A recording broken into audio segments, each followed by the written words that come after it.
Special thank you to Pokémon Company for providing the products featured in this video.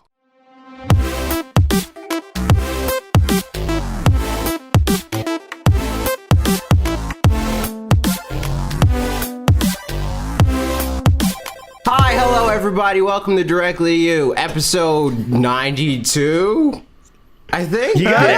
What episode is this? I am joined by Parker, and we are collectively joined by LootPots people, two of them, not just Max and not just Pete. Pete, I don't think has ever been on the show. Yeah, I was on the show. Oh, yeah, you were on it once. You were on it once. I forgot it. I got you, Pete. Are you kidding me? I'm sorry. You were on my show like a week ago, and we talked about the fact that I was on your show. But I forgot because Max is literally always on. What a turbulent start. I love it.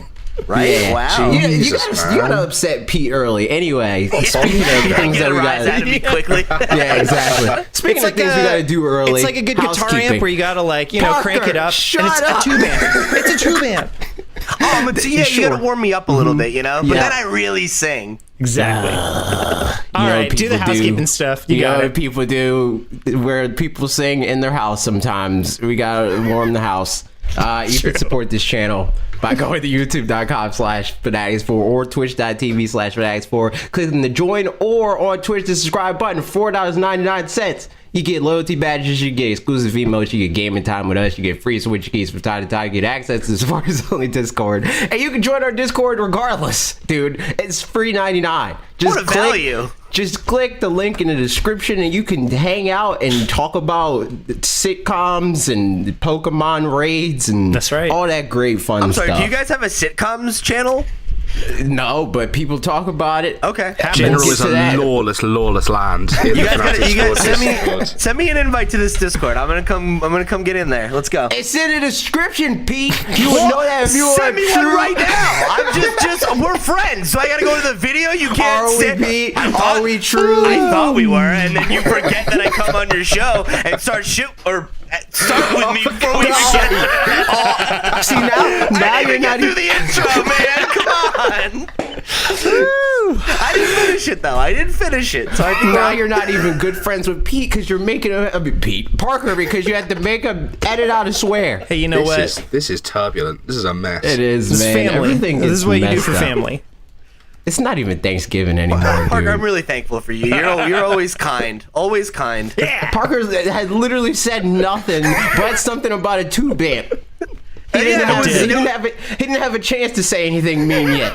But anyway, we are unboxing Pokemon stuff. Well, technically not unboxing it because I already took it out the box because that takes too long and you're not going to get the box anyway. So who cares? Product provided by Pokemon Company, but that disclosure is already at the beginning, But FTC can leave me alone this way. Right, Pete. Anybody that wants this code, let me make sure it's not upside down. Yeah. Last week we did a bunch of great facts, but this week we don't have to because here you go. It's something. Got it. Yep, put it in. Now let me look and see if there's anything interested in here. Hey, look at that. This is shiny. This one's a shiny card. Nice. Not a shiny Pokemon, because that's an important what is that? Oh, it's Raichu. Oh, nice. Yeah, that's cool. Raichu. That one's shiny.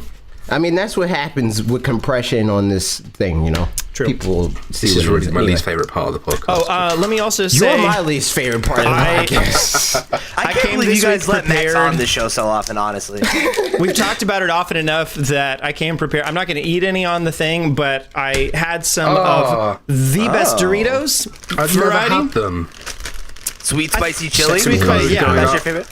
Code. We've talked about them. They've come up on the show probably 5 times, which is probably more than they should have. 5 times at least, yeah, dude. but they're just so good. So there you go. I just, had to represent. What Here we go. do we got? Got a Vaporeon. Yeah. Good old Vaporeon. Wait, you gotta say you gotta say something when you hold it up so that you become the one who's the main person on the screen. Because I can't really see the cards. It's not gonna matter. It's all 4 things. Oh, it's because your thing's all messed up and dumb. I told you to click on this. Click on the view at the top right hand corner. I'm sorry, I've never used Hey! Zoom before. I got it. Oh, okay. That's a good one. That's a good one, man. There we go. That's a good Venusaur. That is a nice Venusaur. Solid. All right, that's all of those. Nice. Man, everything goes awry when Pete's The here. entire reason you downloaded the thing is so that you could get this view, and you didn't even have it on. But you know what? Now he does. How would you even know that things always go awry when I'm coming on the show? Because apparently you didn't even remember I had been on. Hey man, exactly. That's what I'm saying. That could have been the best episode of the show. The first time you're ever on the show, ever in the history of life, this happens, dude. The first time. You never been here before. Never. AJ, while you're opening that, seeing as Yes. it's a video podcast for the first time in a while, other than the last 2 weeks or whatever, can I do a quick show and tell while you're doing your show and tell? Go for it. Go for it. So, Is it of your shirt? I was gonna say, are you gonna show off your hot dad shirt? oh, that's my Santa shirt. It's my Santa shirt. No. Is he winking? Yeah, he's winking. That is a very suggestive Santa. He is. Santa He doesn't care if you've been naughty or nice. He doesn't care. There's the code, So on. people, just in case Nice. you're He kinda fixated like- on Max. He low-key hopes you've been naughty. Yeah. That's He's a checking take. that list 3 times. Here's a shiny He's card. like, no, they could have been that good. Oh, what is it's it? Oh, I love a good nice. dust snore. That's pretty. So these are something you're not actually ever going to have in the US probably, but I got these basically for free plus shipping from Nintendo of Europe. So there's a Super Metroid poster. Nice. Oh, that's cool. Very cool big poster. That's real good looking. I think Liam Robertson just posted one of those. Yeah, and I he was stole like, my content. He stole my content. thief. Oh yeah, Stole your Sexy. content. Link between. that's cool too. There you go. Code up on screen. Link to the There's past. code. And a little known. Yep. Oh, another full out nice. card. The There you superest of the Mario Karts. Yeah. So that's pretty cool for free. Those are great posters. Right? Yeah. Oh, look at that. nice. It's I can't remember his name. Wishy-washy. Yeah, that's a good one. Interesting fact about those posters, because they was a mess up at the Nintendo of Europe, wherever they were sending them from shipping place. They actually sent me a set of the Splatoon posters first, and then I got these for free with free shipping afterwards. So actually, I got 2 sets of posters for Oh, free. look at There's that. code. Code. Very nice. Got it. Any good cards in this? What? Oh, probably. Who's to say? There's nothing Wishy-washy. shiny in here, dude. This pack is a ripoff. Nothing Oh, wait, shiny. never mind, I Is lied. there a reverse hollow? Wasn't There's the one wishy-washy shiny thing. Here's Trap Pitch. Okay. Yep. But we already have one of I think those. I've given my opinions on reverse hollows, and it's pretty much that it just feels like padding. I don't like them as much. Yeah, Yeah. I agree. I mean, there's like one-offs sometimes that are like they do a good job with some or whatever, but more often than not, it just feels like you're supposed to have a hollow It's in like every you booster almost pack. got something cool. Yeah, exactly. Yeah. Yeah. I will say, one thing I do really like about the new sets is when there are that art of like the where it kind of looks like the full art Pokemon's one. breaking out too. Yeah. You know, like it plays with the space of the sides of the card. That's cool. nice. That reminds me of I think it's a Team Rocket Onyx from. And that's it, dude. Gen That's 1. it for this week, man. That's it for this week. Good job, Pokemon All right, Company. You did it. Thanks for sending us cool stuff. Thanks You for know? Pull them all. Pull them out. Well, cool. Good stuff, guys. Let's. Here's the next bit of order. That's not a sentence. What Here's are you more gonna- show. Yeah. How dare you say order with this that's happening That right is now? true. This is a Splatoon 2 situation. Chaos versus order. Who's to say? Speaking of which, though, what have you guys been playing this week? I've been playing Pokemans and the Super Smash Brothers of Ultimates, which I have things to say. So you guys go How on many with episodes your of the playing. podcast back are we right now? It seems like every episode you're on, it's Pokemon Smash, right? like a for the million? last, what, 4 or 5? That's the Yes, brand, dude. probably, yeah. True. It surely is. It really is. I mean, I've been playing a little bit of something else too, but again, we could talk about that after you guys talk about what you're playing. Yeah, sure. Well, and okay, it's heads up for people. We're gonna do the reason Pete and Max are both on. We're gonna do a Pokemon spoiler cast towards during one as the last news topic. So we're gonna hold off any Pokemon talk for that point. We'll put timestamps and stuff so you can skip it if you haven't beaten the game and all that stuff, because we'll be talking about everything's free game. I'll probably not know some stuff and find out there, even though I've beaten the game at this point. But yeah, I did beat the game, and also I've been playing Divinity Original Sin 2. Oh, cool. And that game so Pete, I had played it some like 25 hours back in like August or September or something like that, and then Link's Awakening came out, a bunch of games came out, and I was course. like, and I was like, okay, well, I'm putting this down so I can, be a goose for a little bit or whatever. and I hadn't gone back to it because I knew it was going to be like, as soon as I did, it's just like this big investment. And I picked it back up like 2 or 3 days ago, and sure enough, like I would almost say it kind of feels like a melding between the exploration adventure side of Breath of the Wild, in the sense that like there's something new around every corner where you're just like, like anything could happen. You go in any direction and something would happen that feels beneficial. So that. But then the combat is more like D&D / kind of Fire Emblem-y. Like it's not quite Fire Emblem-y because it's not just like an SRPG like that where it's gridded out and stuff. But that's sort of what it's like. D&D in itself is kind of... D&D in itself is kind of strategy based, isn't it? You can only move in certain ways. You only can use certain attacks. You've only got certain charges of certain attacks, ammo, blah blah blah. So I can see how that would filter over. Yeah, I mean, there's a lot of strategy to that. Yeah, for sure. And like learning lots of different spells, and like you can do things kind of the whole, kind of the Breath of the Wild. You can do stuff however you want, just in a strategy thing instead of like a more actiony kind of thing. I cut you off. Go for it. You could actually like. You could really, stretch this out and say that Mario and Rabbids is a D&D game, because technically it is. Oh my God. I mean, if it's not, then what's anything? I can only move 6 inches. Mario can only move 6 inches before he can fire off his, agonizing blast or whatever. Wow. His guns. So yeah, that's what I've been playing, and it's so good. I'll be talking about it probably for a million years to come. But yeah, did they send the thing yet? They're supposed to be sending Parker they a haven't, thing. But it'll show up at some point, and I will show it on the podcast because I'm excited. Okay. Tell me about it off camera. What was that? You got the physical, or they're sending something? They're sending him a box with the physical and apparently other things. Oh, what? Don't know what. That's cool. Sounds amazing. I'm excited. So I'm probably I might see if Mitch wants to play the physics, since I have it digitally now because they sent it over. I might see if Mitch will play it physically, because we can play co-op. So that would be fun to play with my bud. That's great. Now, is there cross play? I know there's cross progression, but could you play with somebody on Steam? I don't know, to be honest. I'm not sure how that works. So. And also, I guess to clarify too, the multiplayer is like one person's the host essentially, so you're kind of playing somebody else's campaign, which is like good and bad, because at the same time it means like if Mitch did want to play, he could jump right into mine where I am now. That also means learning curve, blah blah blah. But also that means like if he wanted to play his own campaign, it's the same campaign and he'd be starting from the beginning. So like kind of seems like you'd want to do the whole thing co-op or the whole thing single player.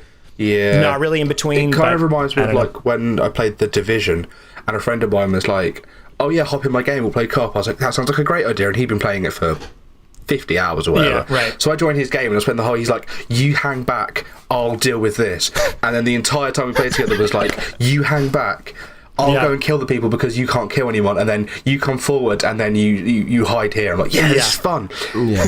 It's like a bad version of what Marvel Ultimate Alliance did. Yeah. Where, like, it was a lot of joining other people's campaigns, but it's a lot better at making you involved, because you're not useless if you're lower level. You're just not as useful. Yeah. From what I understand, Borderlands 3 got a lot of praise for that this year, for having a really, really like friendly system for that, where you could jump in and play with your friends kind of wherever.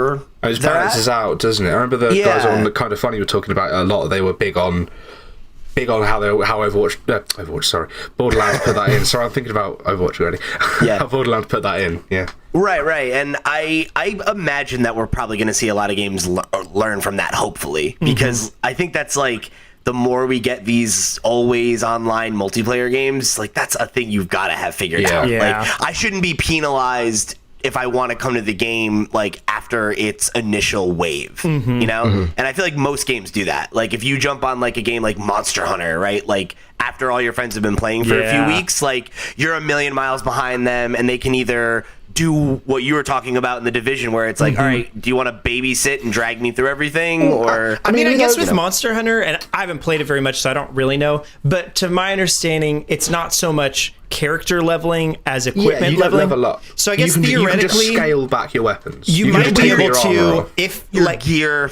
Right? Yeah, so that said, like maybe if you do piggyback for one high level mission and you kind of hang back and let them do it, maybe you can catch up like just then. I don't know. Yeah, well, it's definitely easier. When I was G ranking Monster Hunter 4 Ultimate, me and my mate used to drop down to high rank, downgrade our gear, and then go into a game and help people out. Like, we wouldn't carry them, we'd just be helping them, because we're not going in with our G rank armor just like wiping things out in high rank. We're in the high rank gear, appropriately, like, you know, skilled, and then just helping people out, because otherwise they're not going to learn. They're going to get into G rank and then be like, well, crap, I'm stuck. You know what I mean? That was when I first started playing League of Legends years ago. My friends had already been playing for I want to say like a year-ish or maybe a few months, and like I kept getting pulled into these like very high elo games compared to where my skill level was, and at first it was awful because I was like just useless and like learning how to play with people who were already pretty good. But eventually it like paid dividends, because then it was like I was forged in the fire and I got really good. Leroy James. I don't know. That's a Warcraft thing. What have you guys been playing though? That was Divinity is great. Pete. So the game I played the most this week is Shovel Knight Showdown. Fun. Yeah, I actually reviewed it for LootPots, so if you're interested, you can go check out my review over at lootpots.com. Plugs. Nice. But yeah, In the Yacht Club's- description. Oh, right. Link in the description. There you go. Yacht Club sent us a code for review, so shout out to them. And I'm a huge Shovel Knight fan, but none of the DLC has really connected with me until Showdown. Okay. Really? What about King of Cards? Like, is that...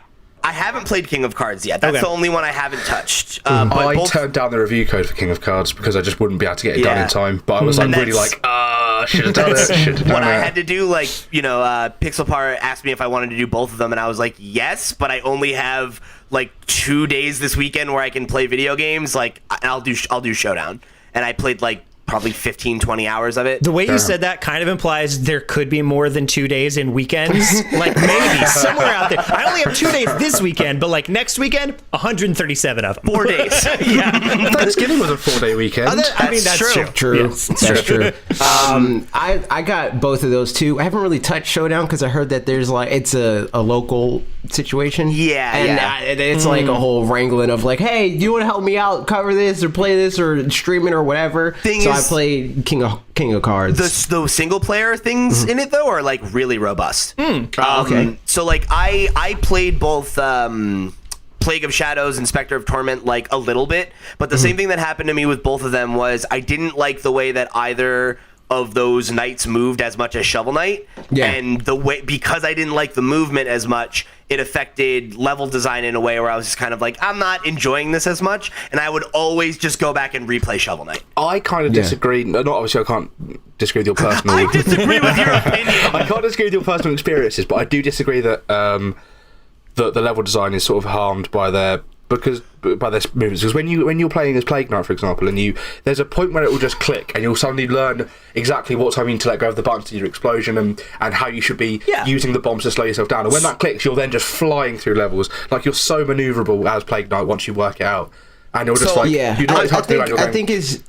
I think it's mostly a thing of like when you're playing the game, it's Shovel Knight music, and you're in that mode of like, I'm Shovel Knight, I'm going to be Shovel Knight and play this game like Shovel Knight. So like playing as the other knights is like this weird adjustment period, and I was like experiencing that when I streamed it, where I was like, all right, what can all this guy you expect to have that knowledge? Like what can I do here? And then a lot of my time with it was just sitting there like, okay, what can he like, how does he react when he hits a wall, and then can I jump out of this?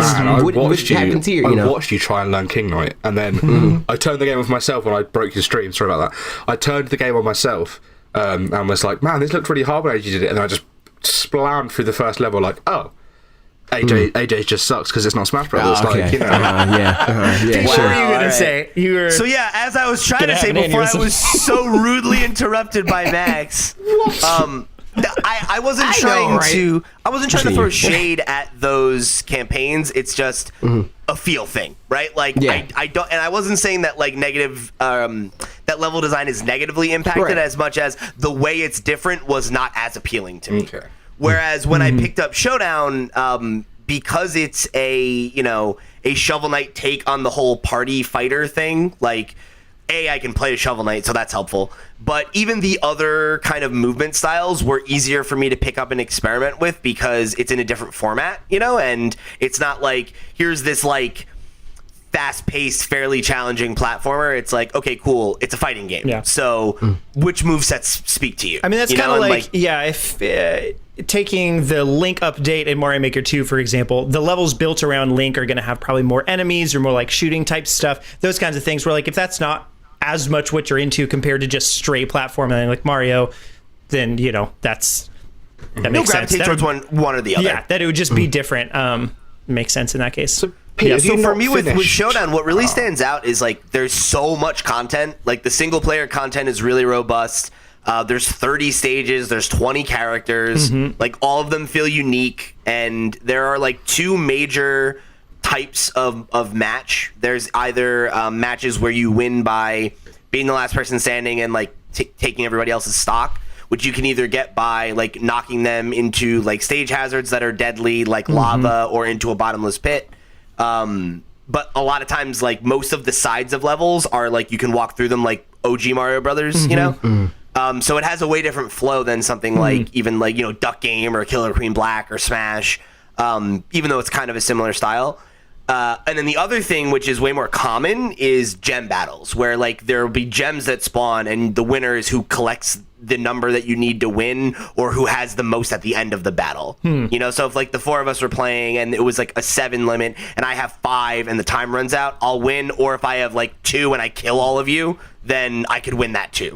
Gotcha. But the thing is, there's this really like deep level of customization over how you want to toggle what the rules are for each of those game types. So there are like a seemingly like, you know, like hundreds of variations that you can do, where you go into random and it just keeps spitting you into a different game type. And it's like, I played it for, like I said, 15 hours, and I saw, you know, dozens and dozens, and in the last play session I had before my review, I was still seeing new game mode combinations I hadn't found. That's cool. Yeah, it's crazy that they've taken this small multiplayer mode of, you know, what was going to be just like a little multiplayer DLC and turned it into a full game. The way they've turned all these other characters into full games, and it's just the Shovel Knight package. If you got in early and you got that game for 15 quid, or sorry, $20, I think it is. It was 15 originally, and then it was 25. Right, okay, so I got it for like 12 quid. I think I bought it on 3DS and Wii U for probably like £12. Steam probably £12. I then bought it again on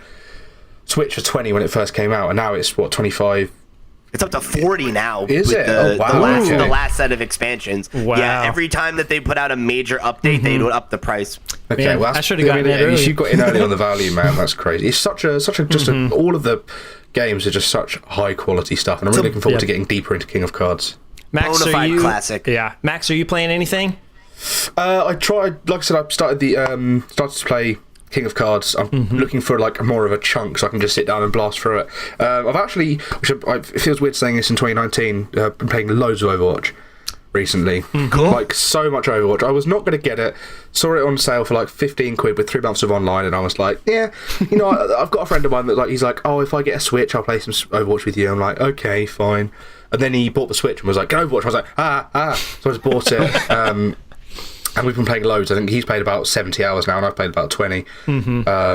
He's played about 600 hours on PC, so we're sort of like, I'm learning all the characters. I haven't played it in so long. Last time I played it was 2017. Does it feel significantly different, worse, whatever, than playing it elsewhere? I thought it would. When I saw it at EGX, I was in the line with Pixelpar for Silksong, Silksong, and there was like just screens of Overwatch over here, and I pointed it to him and was like, look over there, that looks so bad. Like, look at that diva, blah, blah, blah, blah.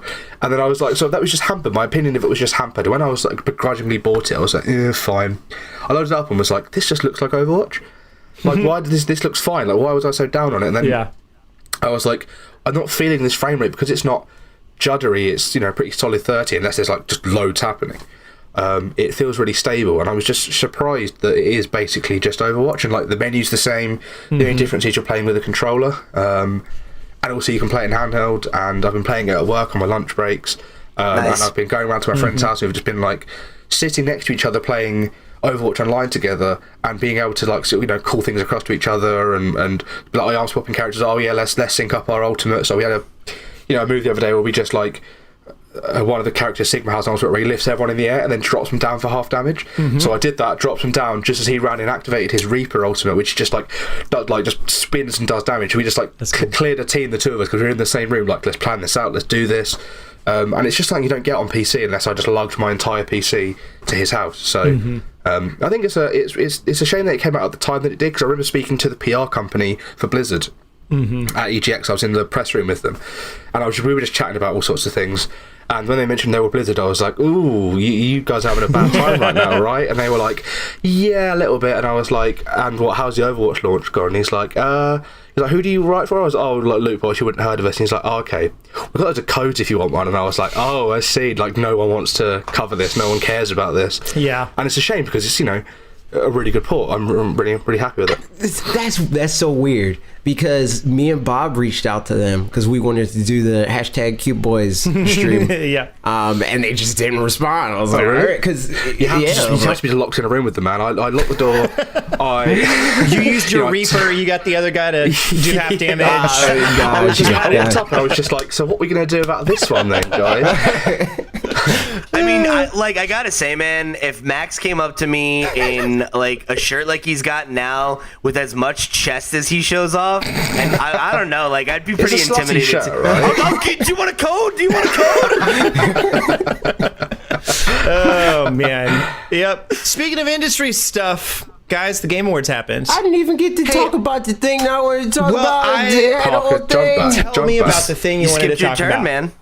All right, so Smash Brothers, I was playing it and I realized the thing. Go for it. Because usually, like, just at the beginning of the game, when the game first came out, there was a lot of people complaining about how hard the AI is for unlocking characters. Yeah, and I was like, yeah. I don't know what you people all suck. You're terrible. But Says the guy who plays Smash every day and trains. I didn't to play it get every day better. when the game first came out. The game first came out. I unlocked all the characters the first day that I had the game. But you didn't have any jobs before this game came out? I mean, I did, but I didn't play this game. I didn't play Smash 4 nearly as often as I play this. I played Smash 4 like maybe once a month, if that. Wow. Because I just didn't have as many people that played it. Maybe you're just good, man. I don't know. I'm just saying, but I'm going to get to that.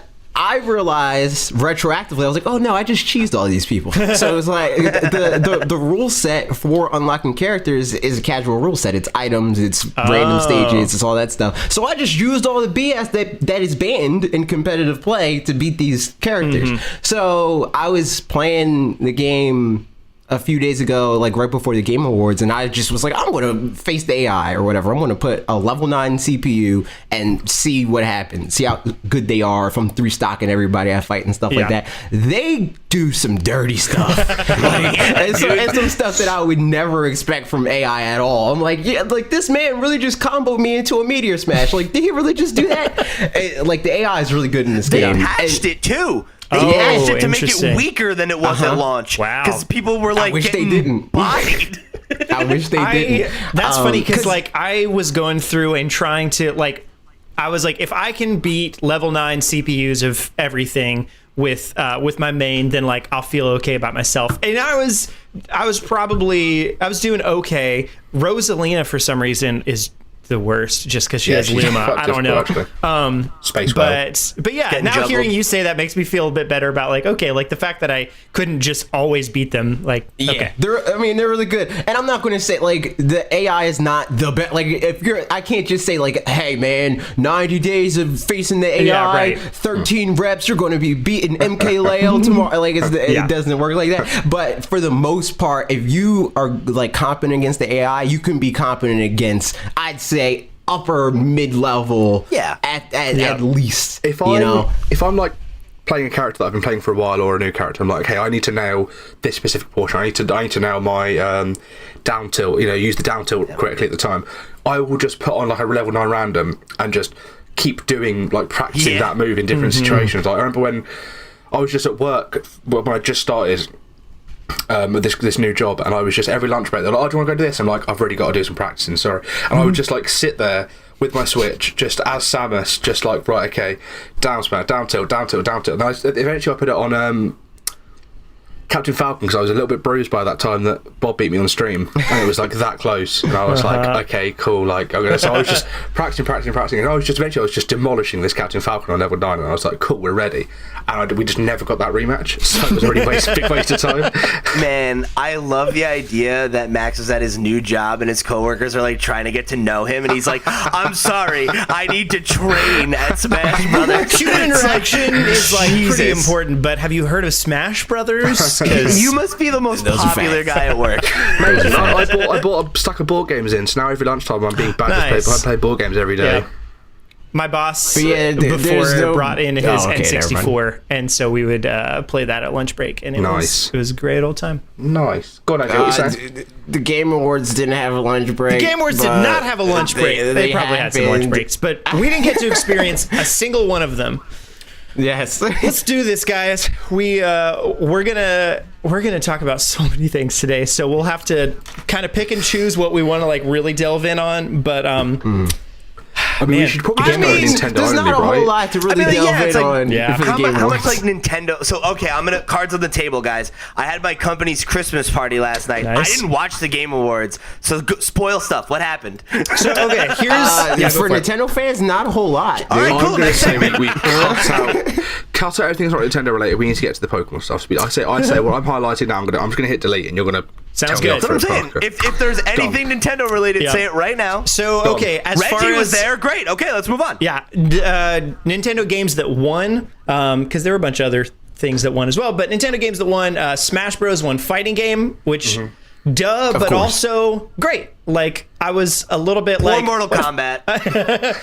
I mean, it had its chance, but Yeah, Smash poor is Mortal just Kombat for being so relatively garbage. You know what I'm saying? Whoa. At least Pokemon's a real fighting game, AJ. That is unfair shade, man. They are supporting the Nintendo Switch. You should give them respect. So yeah, Super Smash Brothers won fighting game, and Doug Bowser gave a little speech, and it was nice and fun. Luigi's Mansion won family game, which was also quite deserving. To the dismay of Bob Wolf. Well, oh, he was hoping What did he Super win? Mario Maker probably. Yeah, he's very upset because wow. it's a two-pronged attack, dude. He does not like Luigi's Mansion, which is leftover scoring from it not being a Mario game when the GameCube launched in 2001. So he just like hates Luigi a Luigi's break. Mansion. Luigi's Mansion 3 was Garage, is man. fantastic. So just saying. Bob, whenever somebody brings up Luigi's Mansion, Bob goes out of his way to be like, "It's good," you know, because like everybody's like, "Man, Luigi's Mansion's great. It's a good game." Debatably my Nintendo game of the year, like that, Yeah. that sort of thing. He's like, "It's good." I don't understand why people like it so much. I'm like, "Yo, He's really got a lot of anger. He needs to sort out, man. That Yeah, man. man. He's loves a hurt, grudge. dude. Luigi hurt, cut man. him deep as He a did. child. He never healed from it, you know? yeah, So man." true. Just speaking of now, whatever. Fire Emblem won strategy game. I was gonna make something. It was gonna be tough. Something about something Japanese teenagers. Fire Emblem won an award. It sure did. It was like- strategy game, which Good. duh. sure did? Like I mean, Wargroove was the only other one on there that I was like, oh, that's fun. But obviously, Fire Emblem is exponentially better than Wargroove. Big Wargroove fan, Pete. I really like Wargroove, actually. Yeah, Oh it's my really good. God. Yeah. It was a good game. But as far as just like I mean, we all played Fire Emblem. We know how great it was. But it also won Player's Choice, which Sure did, yes. which is like, what, dude? yeah. So Good. let's It talk about that for a deserved it. second. Are you kidding me? Hell yeah. I mean, it did. Don't get me wrong. I agree, but it's still surprising. If you told freaking 2001 me that the guy from Smash Bros. Melee would come from a series that won strategy game and Player's Choice Game of the Year, I would be shocked. Here's the thing, though. Like You know? I can see, obviously, it and Fire Emblem. No. It and Jedi Fallen Order had the number 1 and 2 slots on the Player's Choice thing. So, like, definitely the people that went out of their way to do that were more the ones that felt like this game got scorned. Whereas, like, the Death Stranding fans, even though it actually was surprisingly up there, other ones that, like, got recognized didn't go as much out of their way. I'm surprised there were But that many people nevertheless, that were like, Fire Emblem was... I'm all for it. oh, Yeah, I totally agree. Like, I felt like Fire Emblem not being on the Game of the Year shortlist, like, really felt like an omission. And, like, granted, like, if that's how the judges voted, that's how they voted. Yeah. But for me, like, it's my personal game of the year, like Nintendo or otherwise, and I don't think that there's a game that like captured the like at least the gamer's consciousness as much as this game, aside from Pokemon. But Pokemon is Pokemon, and Pokemon's also never going to win Game of the Year. So like with that in mind, like I still see fan art for it, you know, like on Twitter, like every day, you know, like that community is still like here for it. And I'm just surprised that it didn't get the nod. Not that it necessarily should have won, but that it wasn't even in the shortlist was surprising. I don't know how, I mean, I like Sekiro. Sekiro was good, but like Fire Emblem was great. Yeah, like Fire Emblem was a emotional roller coaster. The fact that it won AJ over, I think, says a lot. To be honest, yeah, exactly. Yes, not your kind of game. That's the thing, because Sekiro, 1000% way more the type of game that I would go to bat for. But Fire Emblem, any other day, like I didn't even want to play Fire Emblem. That was like the thing that, like, when we were talking about like if Nintendo was going to send it to us, which they did not. If they were going to send it to us, I was just going to send that to Parker. And I ended up not buying it, but I played his copy because we had a system sharing thing, and I was like, I actually like this game. I think my first ever trip time on this podcast was probably around sort of like June, July time, when I'd listened to you guys for a little bit, and there was a lot of talk every time Fire Emblem came up, and you guys were talking about like, oh yeah, you know, it's happening, and you were saying like, oh yeah, you know, it's the kind of thing Justin likes, it's nerd stuff, blah blah blah. And then when I came on, I made a joke about still it being nerd stuff. It is still 100% nerd stuff. It's just good. It's interesting. So I'm pretty sure AJ was saying it's nerd stuff, he's not going to play it, and Pete was saying there wasn't a real game coming out until Link's Awakening. I was going to bring this up because Max loves to misquote what actually happened. Steve and I were doing the show. We were talking about games that we were excited coming up for, and we were like, yeah, Astral Chain's coming up. Neither of us are going to play that, and there's like really nothing else coming up. Totally forgetting that Fire Emblem was like a week or two away, and I was in the same boat as AJ where like I've never played a Fire Emblem. I was interested in trying it, but I wasn't hyped for it. And I picked it up. That's my point. I picked it up going in with the mentality of like, there's a real good chance I won't. That's the point I'm making, right? Neither of you were that interested in it.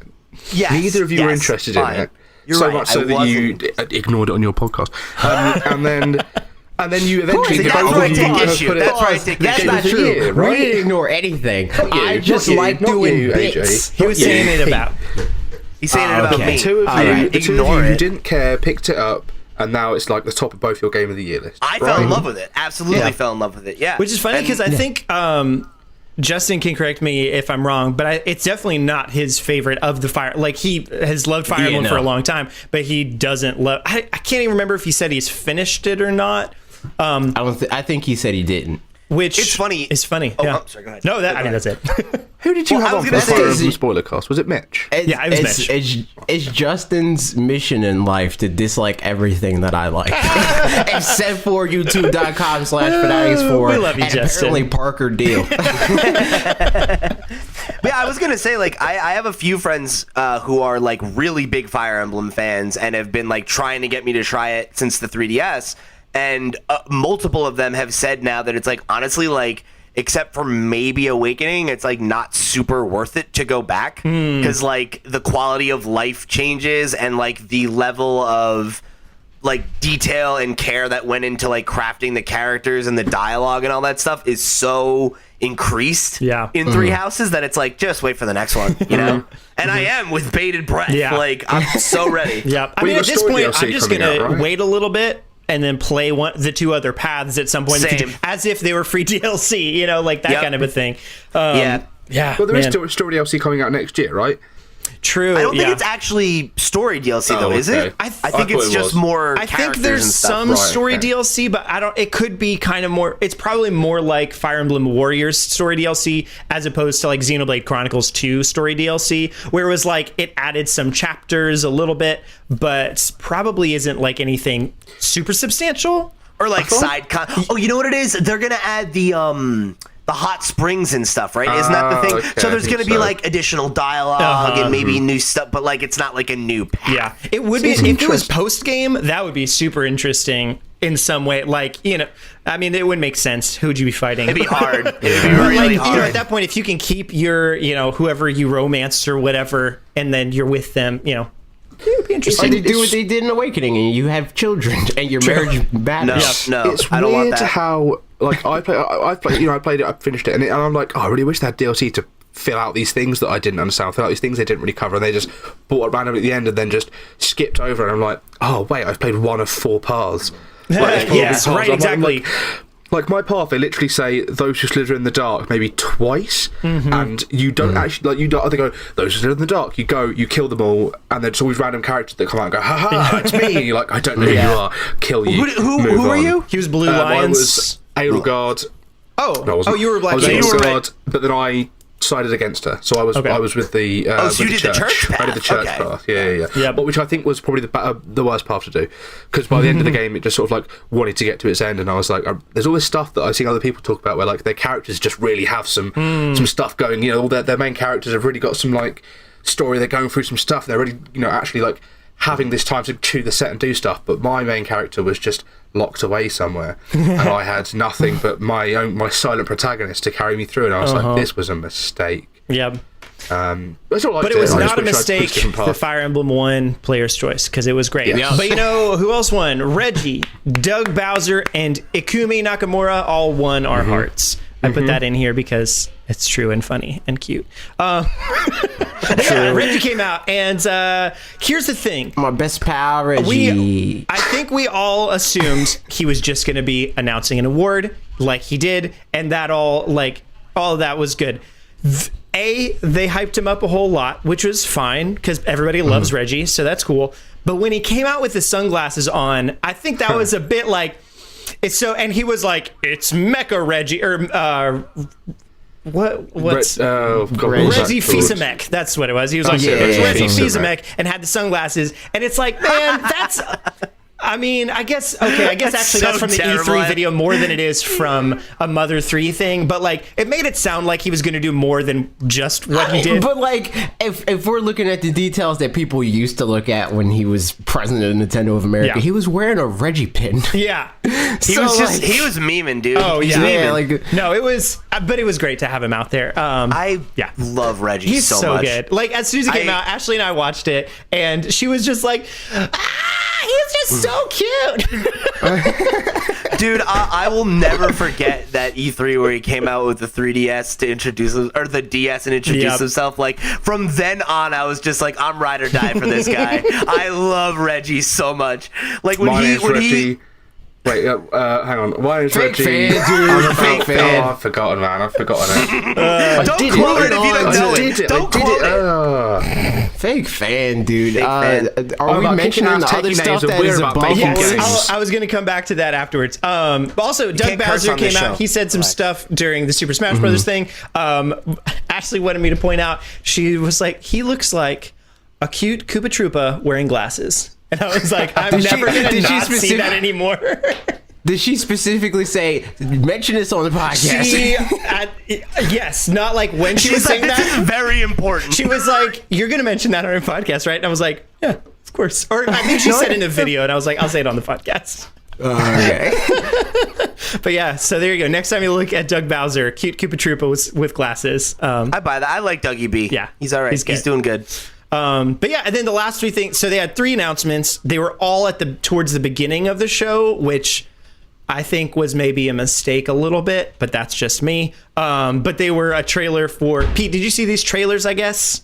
I have not seen anything except for stuff that got spoiled for me in my Twitter notifications. Yep. So if there's go ahead. Watch the No More Heroes. Okay, so today. No More Heroes 3 had a new trailer. First of all, such a good trailer. Me and Bob were watching this live on twitch.tv/wolfden. And we're upset, dude, because the game that they showed at the beginning of No More Heroes 3, that trailer, I want that way more than I want No More Heroes 3. That is No More Heroes 3. That's literally the bad guys from No More Heroes 3. Those are the bad guys. I want that game. That is the game you're getting. They're literally the bad guys of the game. You're just going to be fighting them with Travis Touchdown. Though. I'm not playing as the people in the beginning of the game. True. Interesting fact that came up about half an hour ago. It seems like they stole some animation from a company called Studio Plumeo. They stole like a swirly bit of information. Let me just put that on the camera for you because it's just come up. Can't Can't even nothing. see it, but you know what? This is I nothing. thought it was my. Oh, I see that. yeah, I mean, I can see can some see lines that, doing some right? things. And I Right, can see it's the AJ's same line. reflection. Why don't I mean, why don't you the link in the pull it description. up on your computer and then push the share screen God. button? But yeah, the good point. trailer, Why don't you do that? Pete, for context, it's great, but it's like, it looks like a Studio Ghibli-esque intro thing. There's an Okay. extended version online that's 5 minutes instead of like a minute and a half. Watch the And it full looks, one. Watch the 5 minute yeah, one. it's dope and it looks great, but then all of a sudden it's like, oh, and it was no more transitions. heroes, like right at the end. Like you don't even see. Yeah. So curious to see I kind of. was so upset by that. It's but so good. It's so good. Seriously. I hope that it carries that along with it in any case. Oh, Max Can has everyone started see this? sharing. Yep. So Yep. shout out Steve Bowling from Games Plan. Here's the bit. I'm gonna, if I hit full screen, does that come up for you? Here we go. That sure does. Look at that. So, Wow. this is Yeah. like identical, right? Oh yeah, This is like right This at is the from end like to the. 2013. Yeah. Yeah. totally. Yeah, it's a shame. Anyway, Well- that was just a smaller side. Yeah, I think No More Heroes trailer looks amazing. I think I wish I watched it live so I had the reveal that like that's what it was, because I went into it knowing it was a No More Heroes 3 Right. trailer. And I watched the thing. I was like, this is incredible. This is such a good like piece of animation. Yeah. Such a good little story they've put together. And then when I worked out that like, oh, this is what the bad guys are, and I was like, wow. So instead of being the ultimate assassin in the world, he's now going to be the best superhero in the galaxy. It's like, that's so cool. That's so cool. It's super cool. So yeah, that was announced. I want that other game more. Maybe this will be more like that than you imagine. Who's to say? The same game. True. Nah, I'm playing But from the other also, we side, got dude. DLC for Marvel Ultimate Alliance. Cool, neato. Like, Whatever. that's the only thing I guess that happened, and yeah. Yep. And then the last thing we got, which maybe should have been left for later. Actually, no More Heroes, I think, should have been left for later in the thing. This is the announcement. This is the only announcement that actually matters. Yeah. The only Yes, new right. thing that True. we got. Hit me. What is it? Bravely Default 2. Yes, I did see this. Which is, okay. I don't understand. I haven't played any of the Bravely Defaults, but there's Bravely Default. There's only one. Oh, Bravely Second is just DLC. Oh wait. Yeah. That- No, yeah, Bravely yeah. Second's Oh, another that's game. So then how's there Bravely yeah. Second and Bravely Default 2? I can answer this. Is it like I can Xenoblade answer Chronicles? this. So X Bravely and Second. Bravely Second, yes, that's basically what it is. Bravely it's like, Second is a sequel to Bravely Default. Bravely Default Right. 2 is like the Final Fantasy 2 With to a Final new Fantasy. cast and everything. New Gotcha. characters, It's- new it's- story. It's new like everything. 10, 10, was 2, gonna- 12, 13, 13, 2, that kind of thing. Yeah, I was gonna say the yeah. difference is that Bravely Default is good and Bravely Second was so bad I forgot it was a game. wake me up when Shot Bravely through the Second heart. 2 comes out, dude. Wake me up when that game comes Nah, I out. don't care. So, but yeah, what did you guys no. think I about didn't Bravely like Default Octopath 2? Traveler, you know. Any thoughts right off the bat from it? I mean, Yeah, the music was nice. It's nice to see that the team are doing things still after Octopath Traveler was a success. I'm not a huge fan of turn-based stuff, so I was a bit turned off by Octopath Traveler when I got like 6 or 7 hours I into loved it. And Octopath. I just think that this is the kind of thing that I'm still not going to get into.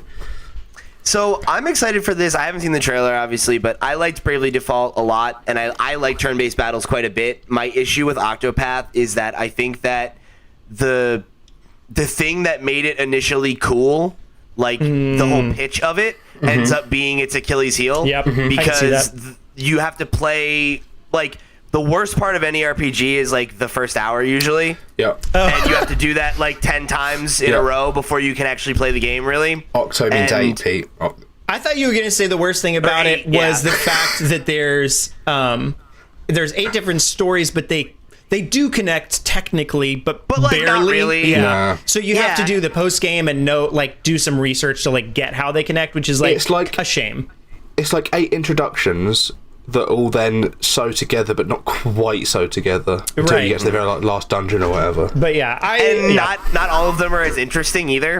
Like the first character I played was the dancer, and I was like, her story is really interesting. Yeah, like, yeah. Where's that gonna go? Yep. And then it's like there's a bunch of other people where it's like, my family were merchants, and now I'm striking out on my own. And it's like, okay, I don't give a crap. Who was the cleric who was like, yes, my master, yes, my master, Oh my yes, goodness, that master. one was. What's her name? I don't remember. That was Mitch's It's not important, first but I main picked person. it up. I started trying to do that like 3 times, and every time I picked it up, I was like, "Oh, I'm not in the mood for this, man. Really not in the mood for this long cutscene." So I just stopped. Like that's why I stopped playing after I did that 3 times. I started playing as Harnett, the one who Ophelia. talks. I started as Yeah, Honey too. Hey, that's high fun. five, man. We got it. Was I Honey was fun. That was quite a cool introductory to the story. But as soon as I then moved out, found another character, started the thief bit, did the thief bit. I like Therion. He's fun. Yeah, that's the one. And then I finished that, and I was like, cool, time to pick a third character. I picked the third character, and I was like, I've already done this twice. Like, start the thing twice. I really don't want to do this anymore. Yeah. That totally makes sense. I did not feel that way at all, which is just funny to think about. Like, I don't know why that is, but like, I enjoyed all their intros, but can definitely, I guess because to me, it didn't teach mechanics again as much. Yeah. Which is like, that's the more annoying part, I think. It just gave like context and stuff, but it's nice that all the characters played uniquely. Yeah, for sure. I think my thing is I really wanted it to be that I could pick any of them as my starting character. All their stories would eventually converge into one larger story, and then it would be, that's it. Yeah, an RPG like you're used to. Yeah, and it felt more just like, okay, this is 8 individual stories, and the characters are all together, but they don't really talk to each other. Yeah. Or I think like, in that case, 8 might be... Because their options are either, I think if there were 4 and you had to have all 4 of them on your team, then it's like, cool, then we can make the story converge with the 4, and it just looks different if you do one first or the other first, you know, kind of like, it kind of does tree things, but it ends up being the same. But like with 8 of them, because you don't have to, you can just leave 4 of them completely alone if you want, not worry about them at all. Technically, I guess you don't even need, I don't know, whatever. So then at that point, you could really just... It would be harder to like make those have to go together without having tons of branching paths of things. Yeah, like but I it would hate be like great getting if it to were. a point in the story where I was just like, cool, something's happening, and then it was like, play someone else, pick another character. I'm like, I don't want to pick another character. I was really into that story. I like these ones already. I'd like to see what happens now. Yeah. You know? That said, I don't like all those criticisms 100% make sense, and I loved it anyway. But Bravely Default 2. It was a really good game. Like, I liked the mechanics of it, and like with Bravely Default 2, I'm excited to have something that's a little bit more condensed. Yep, totally. You know, or like that can be maybe a little tighter. And I liked that cast. My biggest issue with that game was also a pacing thing, though, where like mild spoilers for the game. There's a point where you basically have to go and redo a bunch of stuff that you've already done, and that really kills the momentum of it. And it like kind of needlessly pads it out because it feels like very much like the whole, well, it's a JRPG, so it's supposed to be 60 hours, and it's like, it's fine if it's 30 and it's good. Like, right. Yes. You know? Yep. I'd rather have a more concise game that's like every hour of it felt like a quality hour. Yeah. I think for me that if Octopath Traveler was an action game, I probably would have stuck with it, but because I was already fighting against it being turn-based and me not really being a turn-based guy, coupled with the other issues I had, it was just something I couldn't push myself through because I was already being pushed away by the combat. Yeah, that makes sense. It's not Pokemon. Like, Pokemon's the only turn-based combat I can really get on board with. Yep. And I have no opinion on this because this game died to Logan. I said, hey man, this is a thing that you're going to cover. And he was, that didn't happen. Rip, dude. So that covers the Game Awards, right? That's the whole Game Awards Game done. Awards. Any kind of, before we move on, any kind of just overall thoughts of, my personal thought, pacing was not well done. It was... I think the pacing of the overall show was done pretty good. Yes, the choices as a Nintendo fan, probably not. Yeah. It's almost like stick with me here. It's almost like if they announced a Smash Brothers character at the end of the thing, everybody would be way more excited about it. I went to bed already in a mood. Yep. And I woke up, my alarm went off at 6:30, and I woke up, opened my eyes and was like, I already know I'm in the bad timeline. Like, I already know that things are going terribly. I already know what's going on out there in the world, in the UK. So I opened Twitter and I started scrolling and I was like, man, nothing is jumping out at me here. Like, nothing. I was like, all the things that I predicted were maybe like, maybe this will happen. Not like, I want this to happen. Like, maybe this will happen. None of it happened apart from the... Marvel on My Lights DLC, which was just the most. I was really scraping the barrel of that one. That was how I felt about E3 2018, to be honest, where I was like, I made a bingo board. A slow one. Oh, I made the bingo board and shuffled it around like to have several different bingo boards of the same content, but just in different orders. And literally, by the end of it, like 2 of the things had been checked off on anybody's. And I was like, this is bad. Like, what was that? That was the one where it was like mostly Smash. Just Mario Maker, Smash. Oh yeah, no, Mario Maker wasn't in there. Sorry, Mario Party. Yes. Mario Party, Daemon Smash, Daemon X Machina. And then just updates on some other things, pretty much. Slow one. Yep. Oh, but Hollow Knight with Shadow Drop. That was a great one. And Fortnite with Shadow dropped. Yes, that's true. Okay. And So Hollow Knight was a- obviously fantastic. So Yes. speaking of that, though, that's an indie game, and we also had Indie World this week. Yeah, but we're not even going to mention the Xbox Series X. No, It's not Nintendo related, man. I came here to talk about Pokemon. All right, we got let's move it along. Okay, moving it on. Indie World. We're not World. going to go through all these because there's a lot of them, but I'll read all of them real fast, and then let's just hit the highlights of the ones that are good because some of them are kind of like, okay, who really cares? Sports Story coming mid 2020. Axiom. Shout outs. I know, man. Cool. Yes. Axiom Sequel Verge to Golf 2. Story? Yes. It's here. I'll read all of them out and then we'll just pop back in. Okay. I thought we were gonna hit the good ones as we went through. Sorry. I'm That still gonna react shoutcast across as you say in those. So That works great. Axiom Verge 2 coming fall 2020.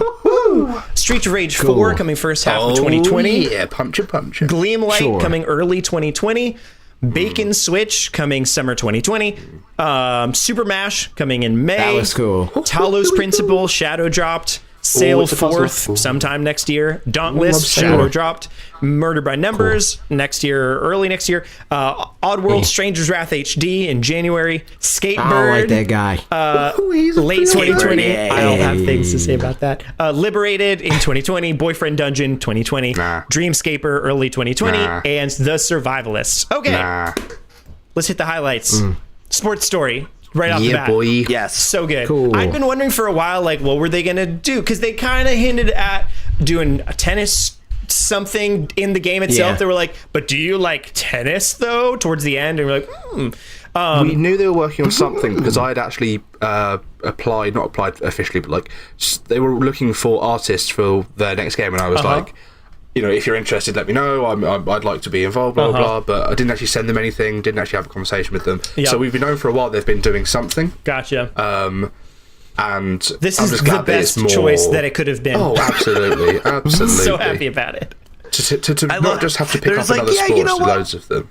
We're just gonna go all in. The combinations of things too, like that it's not just segregated into like this is the golf part. Like I mean, Yeah. obviously things are mostly probably going to be like that, but it seems like you have everything in your arsenal and you can just kind of like do some random stuff. So it'll be The fun. fact that they showed multiple instances where you were able to do that makes me think it's gonna be a mix of both. Yep, totally. Yeah. And Like I'm excited about it. Supermash. Yeah. Yes. Which actually, let's talk about Segues. that one real quick. Supermash. Supermash seems like a how they initially like pitched the game or started talking about it. I thought it was gonna be like a game dev sort of situation where you're making the games. yeah. And then it just became a thing of like, well, what would this be if this genre was with this genre, which is still interesting. But What sold me the most on that one was that one of the things twiddling through was Metroidvania. So I liked that I'm going to be able to just mash that with like every other genre and just see what comes out. Yeah. Like arcade racing Metroidvania, it's like a sports Metroidvania. Like, yeah, sure. Let's just try these mini bite-sized, mashups. Let's give it a go. So it's on Epic Store though right now, right? Is it already out on Epic Store? I think buy? so. Or it's coming to Epic. We don't care about that. We're getting it on Switch. So we're getting on a Switch, but I want to say it came out on Supermash Epic Games 4 days ago. Buy now. Yeah, so buy now. it's out there. So I'm curious reviews of it or something like that. I don't see any, but it was one of those things where the idea is awesome and it could be implemented really poorly, I guess. But if it's implemented well, awesome. Like that's super cool. I think it's a game that like is probably most interesting to me as like a content creator. Like that seems like a really fun thing to be like, let's jump on a stream and like just start like throwing in some codes, or if you have codes that you really like that you've made, like send them our way. And Right. I feel like it's a game that you could definitely build a community around, and like again, as long as it's implemented well. Yeah. Like I'm actually more interested in it because it's not a like creation tool. Yeah, me too. Because I'm never going to use something like that. Like I like the idea of it being like, let's put it on randomly, and some of them are really going to suck, and that will be funny, and some might actually be really good, and that will be cool. Yeah. You know? yeah, I think I just thought it was less of like a Mario Maker situation and more like a game dev tycoon sort of thing. Like, but like RPG actually getting able to play the games that you Maker or make. something like that. Yeah, no, not really like Okay. that. Where it's like it's more like a business Like a sim. simulator thing that you could actually play the game that you make, like that sort of situation. Gotcha. Speaking of game But- dev story is good though. That's a fun Yeah. game. But yeah, more games. Axiom Verge 2. That's a highlight. I haven't played the first one, but I'm sure Max has, and he loved played it. I actually, okay, so mine, I didn't play it. I bought it on Wii U. Here we go. Right, Pete. This is my Metroidvanias. Pete. Here we go. Here we go. Yeah, he's got his little toy to use against me. What do you got for me, Max? This is my Metal Wargroove. What does this have to do with Pokemon, DLC chain that I got from EGX, and I got it. And I specifically said to Jack, I'm not going to give this to Pete. I'm going to tell him when it annoys me that I have this, and it's really cool. And you don't have it anyway. Well, fine. You want to play that game? Oh my goodness, dude. Axiom Verge. So Axiom Verge is. Oh my god, he's got his Christmas. No, he hasn't. Axiom Verge. What's he gonna do? I got it on Wii U, and I didn't play it very much. I was like, I'm okay. Then I won a copy from GameSpot. Let's see where this goes. Is that the Axiom Verge something or other? That's the Axiom Verge indie box. Yeah, and it's sealed. Look at that. Oh, yeah, I've got all this cool. That sucks. That sucks. I paid £10 for it. If you just listen to my story, man. I got it on Wii U, didn't play it. I won a copy from GameSpot. I found the indie box version in a second-hand shop for £10. Wow. And then I got the Multiverse edition on Amazon for £10. So I've owned this game 4 different ways, but I've only paid for it twice properly, full price. Yeah. And it's really good. It's one of the games that I played it, and it's one of those games that I feel quite nostalgic about, even though it was only like 3 years ago. Nice try, by the way, Pete. And it was really. Hey man, you got to shoot your shot. I really. We gotta have more feelings, Parker. It's a game I never really expected to get a sequel. I knew that he was working on something. I didn't think it would be Axiom Verge again, because I thought that was quite sort of like contained. It was all happening. Yeah. I'm so glad it's happening. Like, as soon as I saw Tom's face on it, I was like, here we go. Originally I was like, is this going to be the sort of like Metro Prime for like Doom, like a Doom Metro Prime game in the old school Doom style, like his right. like he does with his the original Metroid style, but this looks like a more like high fidelity, better version of what the game was. So very excited for this. Sorry to go on a tangent. No, that's dope. So yeah, there's a couple other good ones there, but the last one I want to mention personally is Skatebird, which Ashley said, tell everybody that I'm very excited about the Skatey Burb Zoomy Boy, or Skatey Boy Zoomy Burb, or something like that. That game is so... I like gushed about that on the so podcast this week when we talked about it, and that game, like, I gotta say, like, gameplay-wise, it looks a little rough, but it is so... Like, I am so the audience for this game. Yeah. I have to show up for it. It's like fun skate kind of thing, isn't it? Yeah, but also that, like, this soundtrack is all lo-fi hip-hop, and it's all these, like, adorable hipster birds skate. I was like, forget about it. Like, I gotta do it. Like, that's it. Safe. Like, yeah. No, I wasn't even gonna say that. Like, that's hilarious. I was just like, like, come on. Like, forget about it. It's gotta be done. It's gonna be so good. Yeah. All right, you guys ready to move on to the main bits? Yes, when I say I take my toys out of their box and I play with them. So do I. Whatever. Have you seen my amiibo thing? I have all the amiibos opened. Like, I never played Axiom Verge, so it's still sealed. Squirtle. I love Squirtle. Is it time? We did play. We played the Pokemon. We played the Pokemon. We finished it, man. It was a great time, and we're going to talk. Hey, Max, I don't want to hear any of your crap because you just took us off on a tangent about freaking Axiom Verge. Again, 3 years old. Who cares, man? Let me explain all the versions of it that I've bought. All the Axiom versions. Pokemon Spoilercast. Let's talk about it. There's a lot of things. And if we want to get to the other thing, this is going to be tricky. So I'll like last week, I'll have a hard cutoff in 50 minutes. Oh my God, really? Yep. So we're going to talk about Pokemon for 50 minutes. So we're going to talk about Pokemon for like most of that time. And then, or I leave and you guys keep going. We'll see what happens. But Pokemon, okay. It doesn't even work like that. Hey, you know what? I don't know.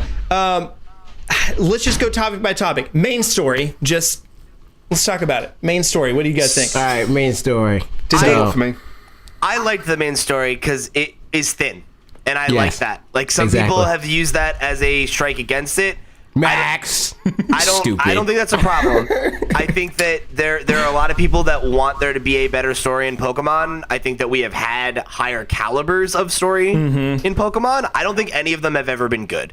I think see that's what I think we've had stories that tried to be good, weren't good anyway, and suffered for it. Right. So whereas this game intentionally takes the story and moves it out of your way and makes the story part of what your goal normally is anyway, rather than like, cause there's always the bad guy that detracts from the thing that you do, and it's kind of like in the anime where it's like Team Rocket showed up during Ash's gym battle and he can't get his badge.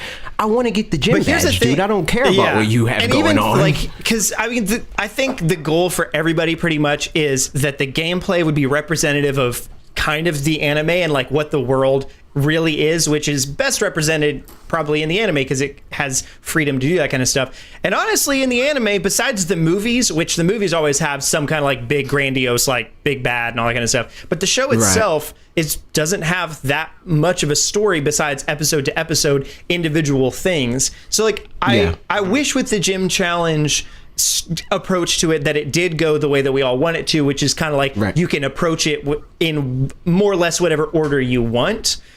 And I think if they're going to do the big grand, big bad sort of situation, that should be the point. It shouldn't be like this additive thing of like, you're going on your gym journey and then there's this random bad guy that wants to steal your Pikachu. Yeah. It's like, I don't care about that, dude. So it's weird because like I feel like they have not found the right balance for that, because I think like I am so sour on that sort of thing because it's been poorly implemented since Gen 3, I think. And not that Gen 3 was like terrible with it, but I think that like in Gen 1 and 2, the kind of like diversion from your main gym quest to go and get the Sylph Scope and wake up Snorlax and beat Team Rocket and liberate Saffron and all that stuff. And then similarly in Gen 2, where you do that kind of same thing with Goldenrod, like I don't feel like those kill the pacing of those games. Kind of because they felt like things that I don't know, like you happened to be like, oh, I guess, well, I need the thing that this bad guy has, and like, I guess I'll just destroy this bad guy real quick. Like Giovanni's a mess, you know. What those story beats do is they facilitate more gameplay. They facilitate the dungeon that is the tower. They facilitate, you know, you to be able to go and do more things and move around in a less, or like going in doing way. The underground rocket base exactly in Cyanwood, I think it is, and then you have to double back and like. It teaches you more about the world. See, but that's the thing. I disagree that it facilitates more gameplay. I think it facilitates more backtracking and like fetch quests and all that stuff. That's not the core of what Pokemon is. Yeah, but this game doesn't have anything interesting. Sorry, go on. It doesn't have any moments, and I think a lot of the quality of life improvements and stuff like that, like the fact that they're like, oh, here's the escape rope, it doesn't go anywhere, and you can just get out of the cave and stuff like that. That is wasted because they try to both make getting through caves less of a headache, but also you have less caves. There's two caves in the whole game. Exactly. Yeah. I'm all for them doing the escape rope thing, and I'm all for them making caves less of a headache. And it's I think to myself every time I surf in this game, every time I walk through a cave, where it's like, oh my god, I'm so glad it's not random encounters anymore, because not every 3 steps I'm not running into a Pokemon. Yeah. But you don't really have those moments anyway. And I think that they should pick one or the other in that regard, where it's like either make them less tedious or make them more scarce. So in that regard, I agree, but I don't think that we need this like distraction for the story. I mean, for the game to feel more grand. I don't think you need it, but I think that there were times, and I think those 2 gens, like I agree with Max's assessment, where like, yeah, like it does lead to a backtrack, but like it leads you to new parts of a map that you haven't explored before, or like, especially when you think about the rocket stuff, like the first time you go to Lavender, there's nothing for you to do there. So you're there for a second, and then you go and do whatever else you're going to do. And then, you go back, but then it lets you go straight through Saffron again, which was another thing you weren't able to do. And, like, it takes you through the map in an interesting way and encourages you to explore the corners. And I think to some degree, it almost feels like it should either be either a lot less linear or a lot, I mean, Pokemon's quite linear, or a lot more linear, in the sense that more like so than anyone else. In like, if you think of like a Final Fantasy or something, okay, that's a bad example. I haven't played Final Fantasy, so never mind. But it, like, you know, that kind of very standard turn-based RPG, or even like a Zelda game or whatever, it's like it knows that you're going to run into a big bad in this situation, so it can lead up to that in a kind of way. So like, but the theming of the gym challenge plus that kind of stuff or just not the gym challenge for this one specifically, but like doing gym challenges where, you know, like this is my main motivation, is kind of are at odds to each other. So like I could see, instead of doing gyms, like you go into the world and it's like, oh yeah, go like talk to this person, and then you wind up in this actual story of like this person's doing this thing and I need to like go beat them or whatever, like actual big bads. But both of them together, like again, I kind of liked sort of that it was, I mean, it wasn't a great story, but it was like, okay, like just don't really worry about its story, you know. You don't need it. Yeah. Like you don't need it. I think the story made more sense because like the core of it, I think that could solve everybody's problem is that it's not really centered around you and how you exist in the world. Yes. The world already has an idea of where it wants to go, and you just so happen to have to follow that path. That made a big difference for me. Yeah, if it was a thing where everything you do makes your enemies, if it's a Spider-Man game, and it's like, oh man, you stepped on this guy's shoe, and now he became the Dark Panther dude, man, he wants to kill you all. That's his name, Dark Panther dude. Always. But where that's what it is, it's like, oh, I crossed this guy at his hometown, so I'm going to have to go back here because this is his. It's not these random things of like, oh, you got to go to Lavender, and you got to go there because that's what the game told you to do. You know where you need to go because you made your enemies playing there. Let's Go last year was there's a point in the middle of the game where you've got Celadon, you've got Lavender, you've got sort of just after the rock cave, I think it is, where you're sort of like left to your own devices really. Like I was like, I forget how free and open this game is. Like I forget how much just being able to sort of move around and try things out there is. And like, okay, you go there, you do that, you work this out, blah blah blah. But you're not really like forced to a path. Whereas this game is very much like a to B. You know, you're literally going through the motions. You're painting by numbers. You're just getting to the end of it. I would say, and there's not a lot happens along the way. You're kind of still forced to a path. It just but it's more of an let you pick your beat. Exactly. Because you still have to go to Lavender Town. You're not going to be able to progress if you don't go to Lavender Town. But the point that Max is making is definitely salient. Where like when you get out of Lavender Town, you can, if you don't know, if you're playing for the first time, you could go left or you could go south. And if you go south, you hit a dead end, but you go and explore all this stuff. You interact with all these trainers. And again, with especially Gen 1, there is a real incentive to explore because there are things that you can miss. Yeah. And that's not the case in any recent Pokemon game. I was watching some Pokemon challenge. It might have been MDB. It might have been something different. Where the guy got to Blaine and beat Blaine and then was like, I never beat Erica. And it's like, that's the third gym and the seventh gym, you know, like, so to be able to miss something like that, like, it's cool. Yeah, I missed a gym. I missed a gym. I missed a gym in that game. I agree with that. I just don't think that is a point in favor of having this separate thing, right? You know, where it's like it could just be the gym challenge, and then later, like even if it was a thing of like, okay, the first when you go through the game, you do the gym challenge and it's set up in a similar way to how Sword and Shield is set up, whether it be linear or whatever, and then the end of the game, it's like, oh, you're the champion, and now you have enemies, and now it makes sense that there's this whole celebration. I feel like, and I actually, I I liked that aspect of like you can just beat the last gym and then be like, I don't really care about, you know, Zacian, Zamazenta, and like all the Gigantamax type stuff. Like, I'm just going to completely ignore that, and that's fine. Yeah, Max is like, that's me.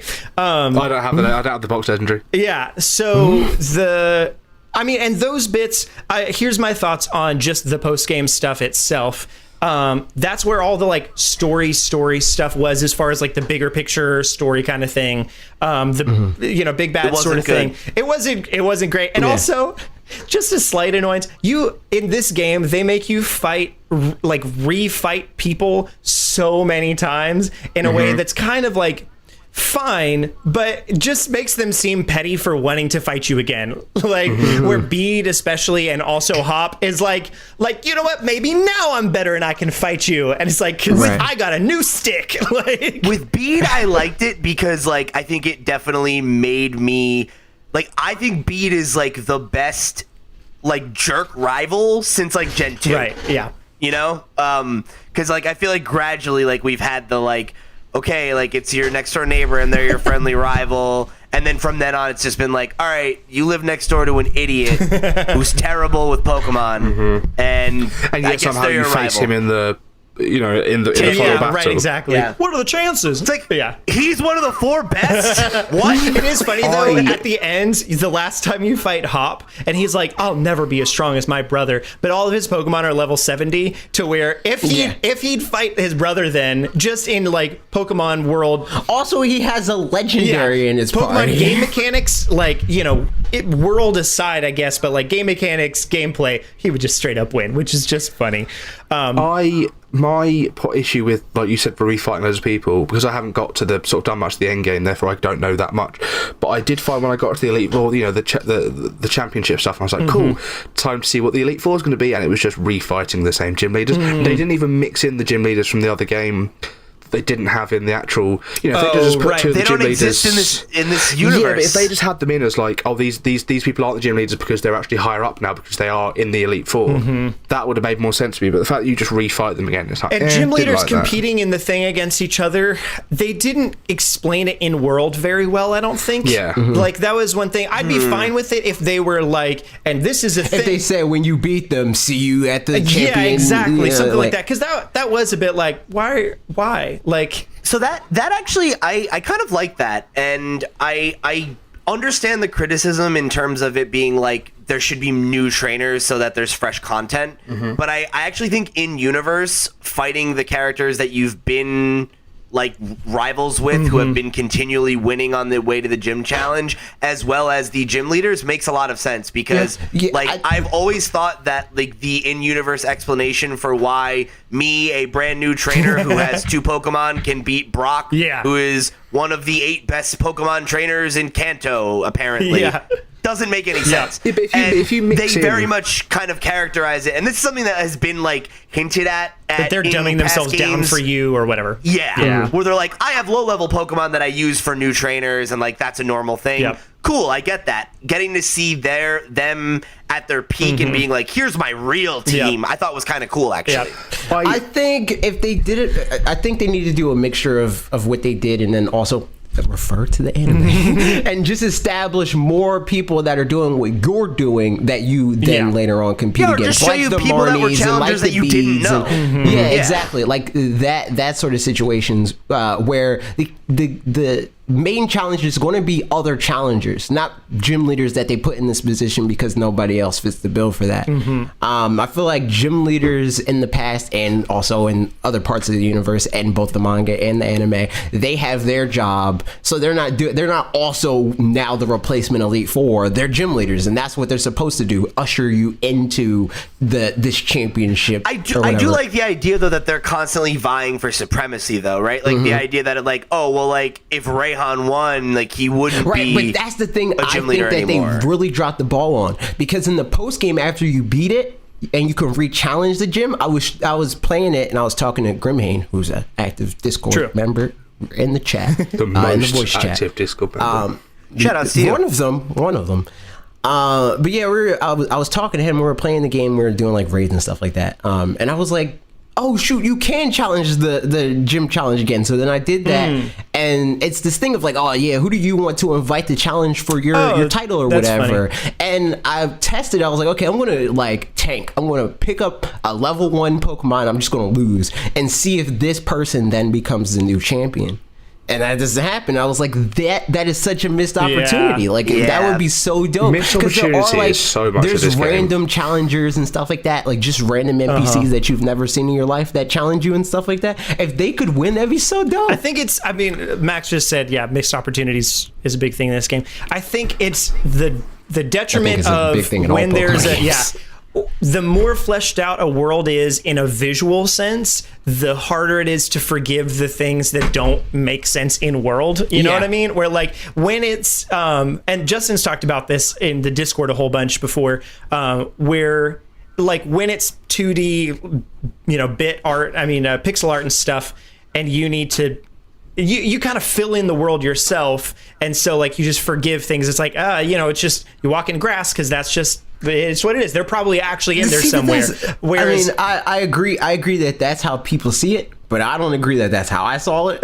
I was still always like, I can't climb over this freaking wall or whatever. I can't walk around this tree. But I think, it was always I totally agree with that. But at least in that, you could at least assume, you could let yourself assume, okay, it must be a bigger tree or something, blah blah blah, vines or something like that. Whereas now it's easier to forgive. Yeah, whereas now seeing it like in the wild area or whatever, there will be a tiny little ledge or something that like you can't jump down from it or walk up to it. You're touching the water, but because you're just a little bit above, you can't get on the water. You can't cycle over it. It's just interesting stuff like that. But here's a really random thing. What in the world are league cards, and why do they exist? Is there a... They're for the lore. Yeah, they're for the lore. Like fill in with the characters, the sports theme. I guess so. It's very much. That was one of the things I called out in my review. Yeah. Like I really liked how the Galar region has this sports culture around Pokemon. And like it plays into that where like they're celebrities and like their cards are like, oh, these are their stats, and like like it makes more sense in the sense of the universe, right? Because Pokemon are celebrities, like it's the whole entire world is centered around these Pokemon. So making it a sport and making it this thing of like, this is what everybody cares about the most. It's the Super Bowl when people are going to the Pokemon League and that sort of situation. And Leon is like, you trade the card, you give the card to someone that you need to redo that when you update it on your end. Or I don't like you have to reprint the card every time you make a change. Like every time you, like, let's say I counted a shiny Pokemon or I caught a new Pokemon, right? I'd have to go to a Pokemon Center and reprint that card and then go online, give someone my code or trade with them again to give them my card to update that change, which doesn't make any sense to me. Like, why can't it be? That's an in-world situation. If you achieved a new thing in a game, you're gonna have to tell me again, like, oh yeah, I won the Super Bowl this year, here's the thing that I did. It's like with baseball cards, right? They print new ones every year with new stats. It's just a 3-point process that doesn't need to happen in a video game. I'm going to jump back to a point I started. Yeah, whatever. I'm going to jump back to a point I started earlier where this whole game, especially the story included, I feel like the game it sort of goes, hey, look, here's this interesting new thing that we're doing that we've never done before, or that you're going to really like. I'm like, oh, that's so cool! What a cool idea! What a great idea! And then that's as good as it ever gets. And then it never quite reaches the sort of the idea of like, yeah, that's going to be so cool. Oh my god, Gigantamax Pokemon, Dynamax Pokemon in the real world. Oh my god, this whole big wild area. Oh my god, this big power plant, oh my god, wow, like all these cool things you'll be able to do, and then it never quite capitalizes on any of those, and the game just sort of never quite reaches the potential that they themselves set up by introducing this stuff. And I think that's why when I played the whole game I was just felt a bit like dejected every time I sort of did a bit, and I was like, oh okay, that's it, that's done, I've finished that bit now. It wasn't like Mario Odyssey where I was like, oh, this is so cool, I'm so glad I'm doing this, and then by the time I was almost bored of it, they were like, here's this new thing, don't worry about this old thing, and I just kept doing that. It was like, oh, here's this thing that could be very cool, and then it wasn't very cool, and I was like, oh, and I'm like, here's this thing that could be very cool, and then it wasn't very cool. I'm like, oh, okay. I definitely don't agree with you about the wild area. I don't agree with that. I think like mechanically or whatever, there's so I watched a video a couple weeks ago that was super interesting. I might have mentioned it on the podcast at some point before, but it was a guy, he had his wife, who plays 0 video games, play 9 games, and he just like watched and observed and didn't give any tips at all. But it was like Shovel Knight, Dark Souls, Skyrim, Doom, Uncharted, like lots of different kinds of games. Cruel man. Well, so he didn't she asked to play. She was like, hey, can I play that the little ghost guy with the sword? And he figured out she meant Hollow Knight. So she played it a little bit, and then he thought of it as like, hey, would you want to do this? Would that be fun? And she was like, yeah, sure. So she played just like as much of them as she wanted, but he like kind of just observed to see like what's it like. And then later had her play Breath of the Wild, which was a whole separate video, and the kind of contrast between those was just the sheer limitations that there are in games that we just assume are limitations in games as gamers, and we're like, yeah, obviously you can't, this is a game where you can't jump, there's a ledge right there, you're gonna have to find a way to walk around to walk down to that ledge, like that's just how that works. But then in Breath of the Wild, it was like literally she could do whatever she wanted to do because anything she tried somehow just worked, So I think we're at that point in games where more things should be more freeing or whatever. So like when you see that Team Yell is just standing in a spot being like, don't go this way, and you're like, no, but I could just fight them. I agree that we should be, but I don't think we are at that point. I think Breath of the Wild is at that point, but the game that came out 3 days earlier, Horizon Zero Dawn, had those same exact constraints. It's still that moment of like, I can't jump on this. There's literally like a hill. You could only climb a ledge if it has a series of arrows going up jump that you on can top climb of that. You Right, know, and like, I'm not even talking so much about mechanically, I suppose, in Pokemon's context, more the tree that you got to cut that you can walk around, those kinds of things where you can tell that they're story guiding you into a direction without doing a whole lot of effort of explaining why you can't do such and such. Like if it wasn't just Team Yell blocking you off of like, don't go this way, and it was something more compelling, then I'd be fine with it. But there were enough of those moments that I was like, it does feel more limiting than I want it to. I accept it. I agree, and I see what you're saying, and I already knew what you were saying. Like, obviously, in Pokemon, it's not a mechanical thing.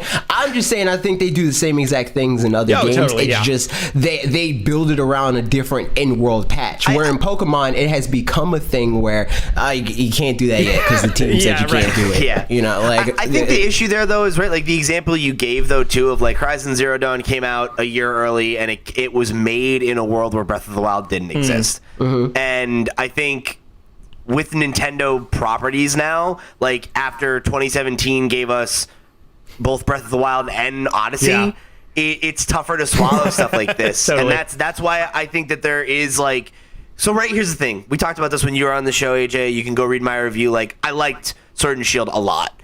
And I think that it is a major step in the right direction. I caught a lot of flack for saying that it was a major step in the right direction, but whatever, come at me. That being said, I also recognize that people like you and me who are Pokemon fans and who are familiar with like competitive play and like see that there is like a deeper care to mechanics than I think the games often get credit for, we also give those games way too much rope. Because there's a lot of stuff that Pokemon does that we accept as, well, that's how Pokemon is, and it shouldn't be. Because Zelda was that way too until it wasn't.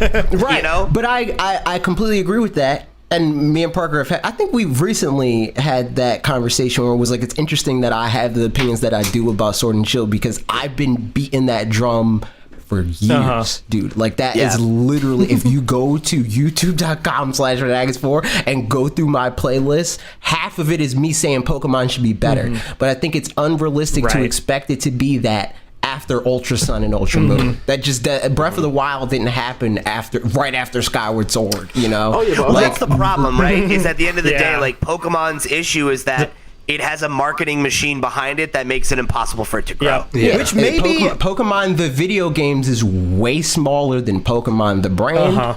So it just, you know. Yeah, I mean, I'm not really asking for Breath of the Wild, like personally. I think that there's things that they can do and work on that they don't have to go any further than what a Pokemon game we expect a Pokemon game to be.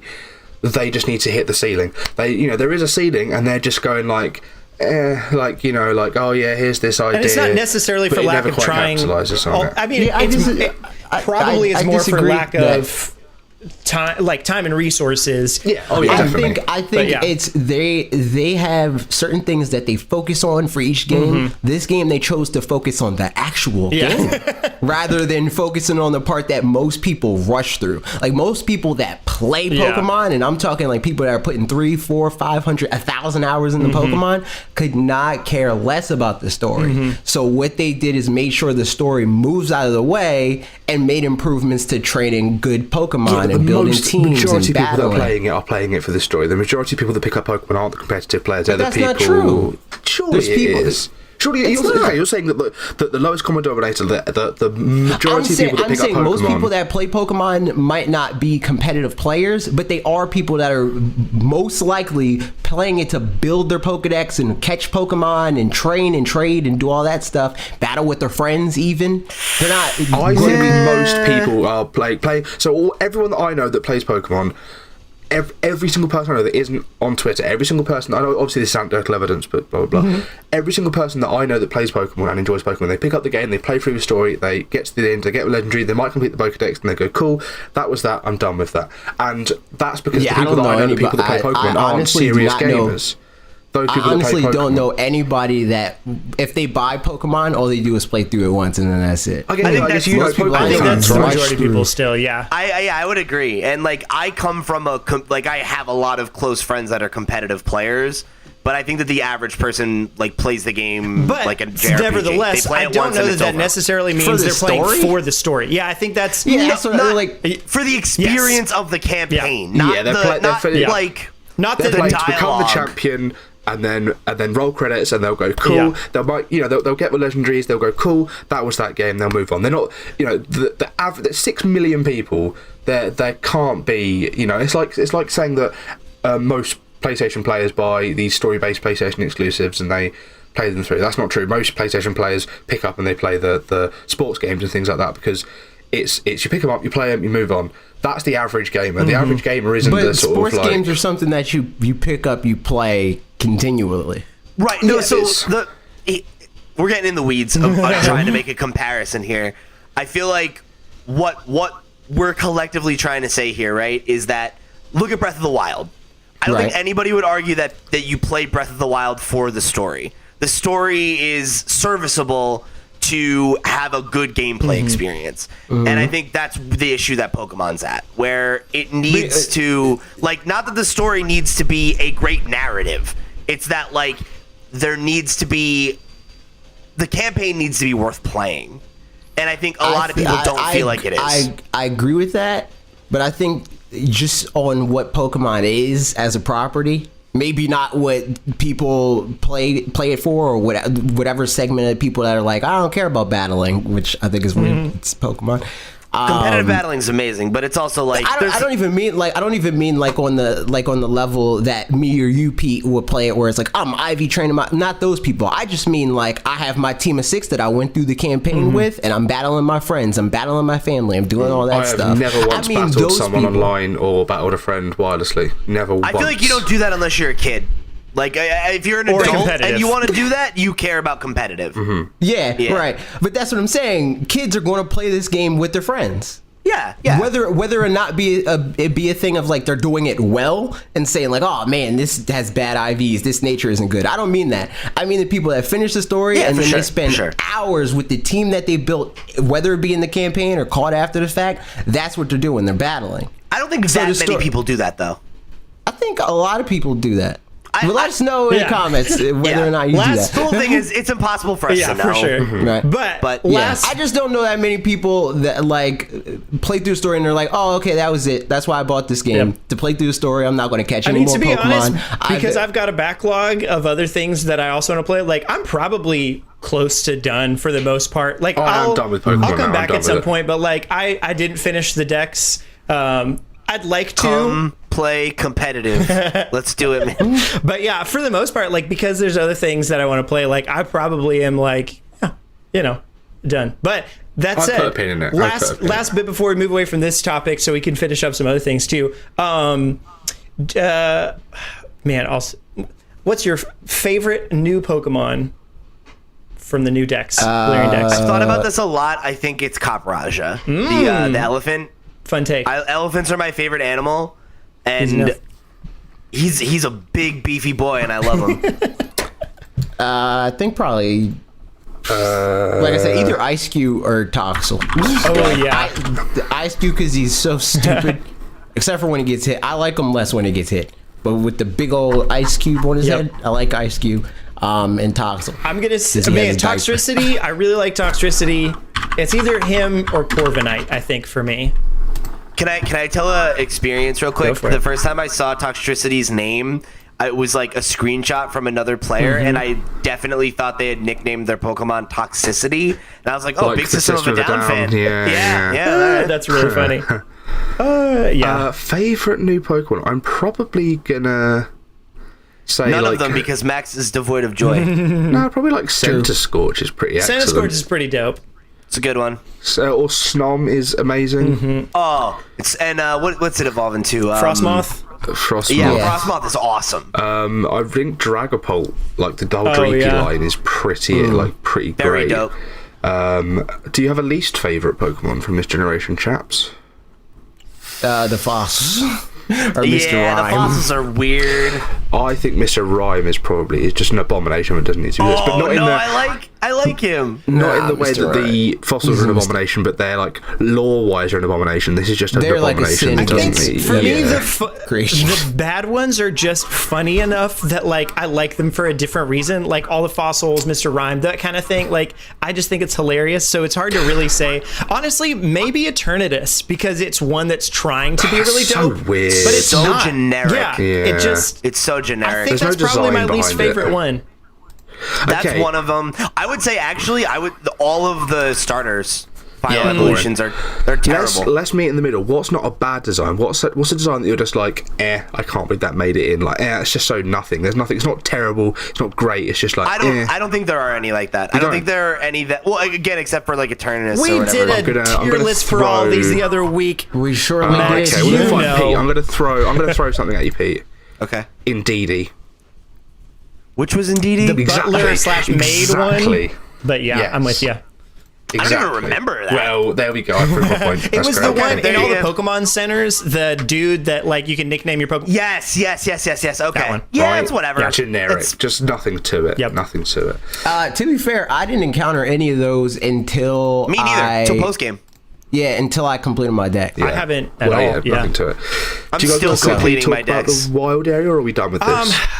Here's the thing. I need to have time, We dude. don't have enough time to do all of the things left in the podcast unless we super rush through it. So we're gonna have to pick and choose a little bit.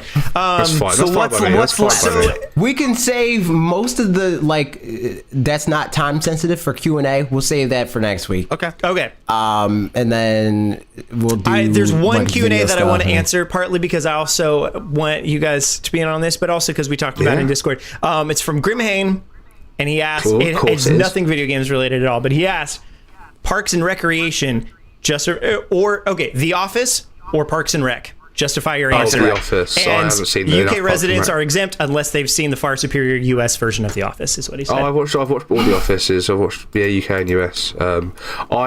Far Superior is a tough one because I think The Office. If you look at The Office, the US Office, you look at it as a whole thing, and you're like, okay, the whole thing probably isn't as good because the last two seasons are a bit bare and it's a bit long, and some of the characterizations gets a bit rubbish towards the end. But I think there are better seasons of the US Office than there are of the UK Office. But I think overall the UK Office is actually better, tighter. That's what we're here to talk about. There's a video. Parks and Rec. There's a video that I posted on Twitter just a little bit ago that you need to watch. It's a British guy, but comparing American versus British comedy and like why it's so different and like the big. I won't give away the big theme. If you're curious about it, definitely go check it out on my Twitter and watch it because it was super interesting to watch and like has now kind of informed sort of how I think about that because it's like super true. But watch Peep my Show, man. answer for this, I thought about it really hard, and I think I'm gonna say I love both these shows so much. I think I'm gonna say The Office. I've not seen enough. So Parks and here's Rec. my justify my answer. I love so many of the characters in Parks and Rec. There are more times that they feel there are definitely some lows in The Office that aren't that great, but there are more characters in Parks and Rec that I feel like are caricatures of themselves, like not just sometimes, not like I disagree. not like all the time, but like season 6 and 7 Ron Swanson feels like Ron Swanson trying to be Ron Swanson, not like actually Ron Swanson, that kind of a thing. That's as fair. opposed to, I feel like if you go back and watch season 1 and 2 of The Office, Oscar and Kevin are in the background and are not characters barely at all. They're just there, but then they become characters that are fleshed out over time. Whereas mostly in The Office, in Parks and Rec, although that definitely happened with Andy and some other characters like that, and Ben Wyatt and some like wonderful characters. There's also all your like Oren Scrivellos and stuff where it's like he's still just like a random silly character and stuff, but Random background yeah, exactly. guy. But all that said, still Parks and Rec has John Ralphio and Mona Lisa Saperstein, which is just hilarious. So Parks and Rec redeems a lot of its characters, right? Like the Office doesn't. Parks and Rec take some of its characters that are at the start maybe aren't so good, and it turns them into good characters. Whereas The Office does the opposite; it has these great characters that then they sort of ruin towards I don't know. I feel like it does that definitely more in The Office than not. What redeems these characters in The Office? See, that's the thing is, my big issue with The Office is I think The Office wants to take characters, it wants to have its cake and eat it too. Because, like, on paper, Michael Scott is a bad person. He's not likable, and he's rude. There's also a really interesting video on that. It's so good. Jim. But the Michael Scott one's really interesting just because it pointed out that, like, the first 2 seasons especially, or the first 1 season especially, he had no redeeming qualities. And then for season 2, their goal was make him 10% nicer. So where, like, he does dumb stuff all the time, and he is, like, whatever, self-serving sometimes, but then it shows just a little tinge of, like, but he actually cares. And, like, surprisingly, he's actually good at his job, and, like, things like that. The first season lifts directly out of the UK Office, where David Brent is just wholly unlikable. That's his entire character, is unlikable. Like, by the end of the Office, the UK Office, at the very last, in the Christmas special at the end, David Brent is still just horrible, and you want bad things to happen to him. Whereas Michael Scott, by the end of it, you're like, oh, I'm so glad. I can't believe he's leaving. It's so sad. And my thing is, I think for all the effort they put in, like, it's still not enough. Really, like, for me, like, he still is a jerk, and, like, he's funny, but, like, it wants you to feel bad for people that you really probably shouldn't. And I want to say in favor of Parks and Rec, this is building off your point, Parker. I think Parks and Rec is much better because of the reason that you just called out, where from the beginning it has an interesting ensemble cast. Every single one of the characters, with the exclusion of, like, Donna and Jerry, who are more, like, backed off, like, has a complete arc and, like, grows and changes over time and, like, is significant. Whereas, like, in The Office, there are, like, 4 or 5 characters like that, and then a bunch of background characters that they develop to varying degrees. And I think that, like, as the show goes on and they need to rely on those characters more, it gets worse and worse. And Parks and Rec has the benefit of they get rid of the least interesting character very near the beginning, replace him with 2 more interesting characters, and then you have a really solid cast until the end. And, like, there are, like, great episodes and memorable moments for every one of the main cast, even the B-listers. And you can't say that of The Office. And I think that Parks and Rec is way more even. Like, no, there are great episodes of The Office. There are very few unwatchable episodes of Parks and Rec, and there are plenty of that. I've never seen Parks and Rec, but I do think, in terms of The Office characters, like Jim and Pam, I've never for example, seen it, but let me explain why this I'm talking about The Office. I'm talking about The Office. You should watch Parks and Rec. Yeah, I know. I got like 2 or 3 seasons in. AJ loves this conversation. I'm sorry that I did this. He's so done. He's so done. Jim and this Pam, was the wrong thing to bring up with me. I really love these shows. There's a point in The Office where Jim and Pam stop being these lovable, likable people that you're rooting for, and they just start becoming people that are just tiresome, and their whole shtick is boring, and they're just sort of like, you realize they're actually rude to everyone, and they're actually, like, really self-serving, and they're just really, like, kind of mean to people, and they're like almost like bullies, and there's like, and then you watch it back and you're like, oh man, I'm really happy for them, and then it gets to that point again, you're like, oh yeah, I really don't like these people. They're like, they lie and they take time off work, and they're just really selfish. And it's only when they really get together that happens. The one thing I will say, I really like, it's one of the only redeemable things about the later seasons of that show is that I think the characterization of their relationship is actually really good, though. It's, like, good writing. There aren't a lot of shows that, like, show a couple that's been together for a long time and how your relationship is going to grow and change, and, like, that you're not always, and, like, that is hard. Perfect. Yeah, like, perfect love stories still require work and everything. Like, that's one of the things about those seasons that are actually good. Good stuff. Okay, we got 10 minutes left, guys. AJ, you want to do our videos real quick and then leave the rest of the Q&A for next time? Yeah, we can do that. I made a video about, what was my video even about? Joy-Con Pro. Joy-Con Pro. Yeah, that one. All right, we got some comments. It was a good time. Here we go. Martel the Cool says, Nintendo is losing quality control as my Joy-Con drifted 3 times. Then I got to replace my Nintendo Switch Pro controller twice as buttons kept on sticking. Thank goodness for extended warranty for my Nintendo Switch, Joy-Cons, and Pro controller. That's bad luck. Yeah, I think I disagree that they're losing quality control, like, just generally, because, like, the Pro controller is solid. The Joy-Con with the drift, yeah, that's definitely an issue. But I think that's less so because they're losing like the desire to have good quality products, and more because like they bit off more than they could chew with the design of the Joy-Con.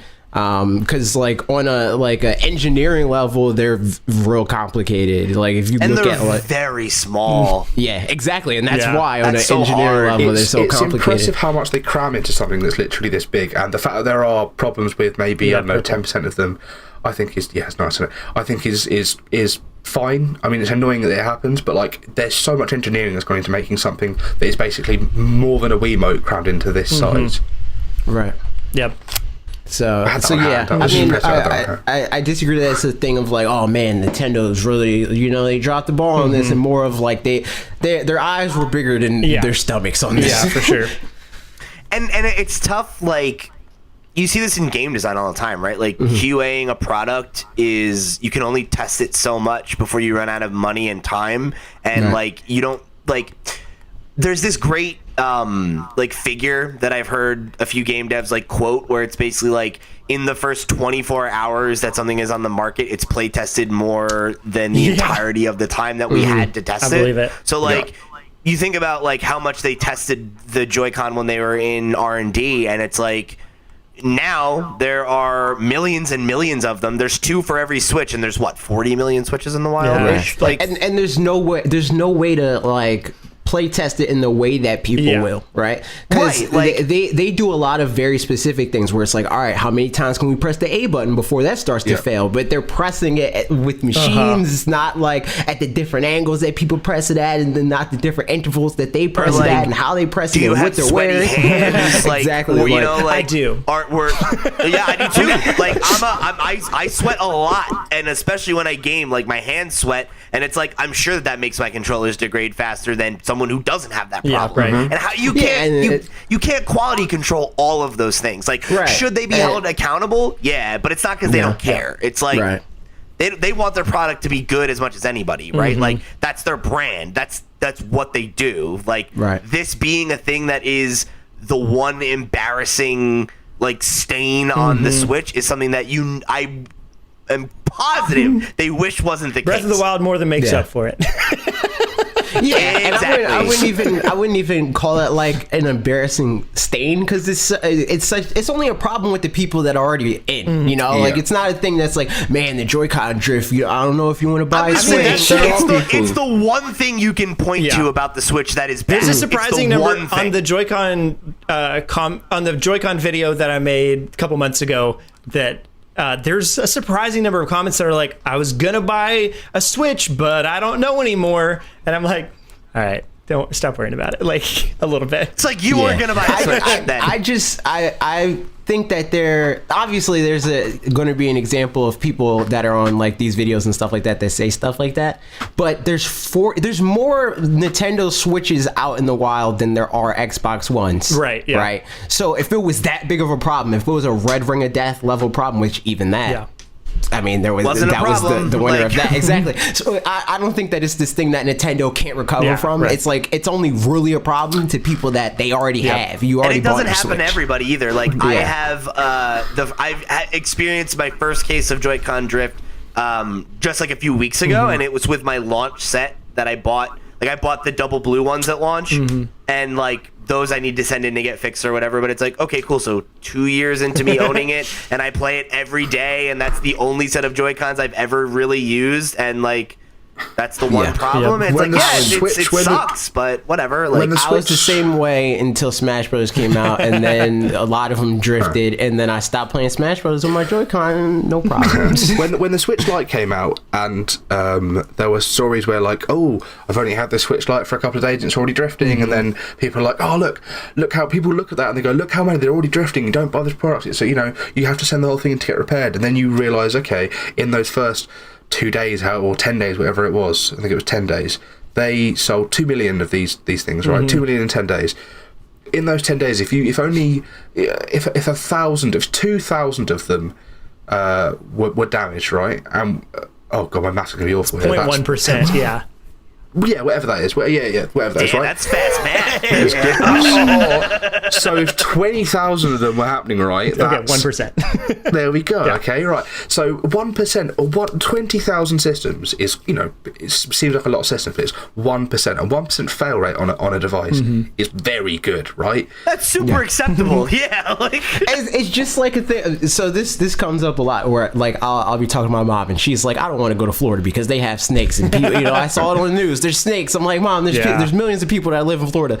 If snakes were that big of a problem, you wouldn't see it on the news. It wouldn't be a thing of like, oh, look at this. It's an epidemic, because if it's normal, then it's not newsworthy. There was some study that went out that people that frequently watch news think the world is 100 times more dangerous than it actually is, which is like, yeah, of course. Yeah, but it's just like, oh my goodness, that's so like frustrating too, because like then somebody tells me this thing, they're like, that's gonna something, and I'm like, no, it's just not. It's like not it's going like on a it's boat like the because you've seen the autosave thing with Titanic. Pokemon. Yeah, right. Where people were like, oh, you got to turn autosave off because there was a bug. It's like, but what wasn't reported is like, hey man, this guy that pirated the game, his Switch got bricked when he autosaved. It's like, and even then, it wasn't even his Switch that was bricked. It was just his SD card got a bit wiped. All his save files were absolutely fine. Yeah.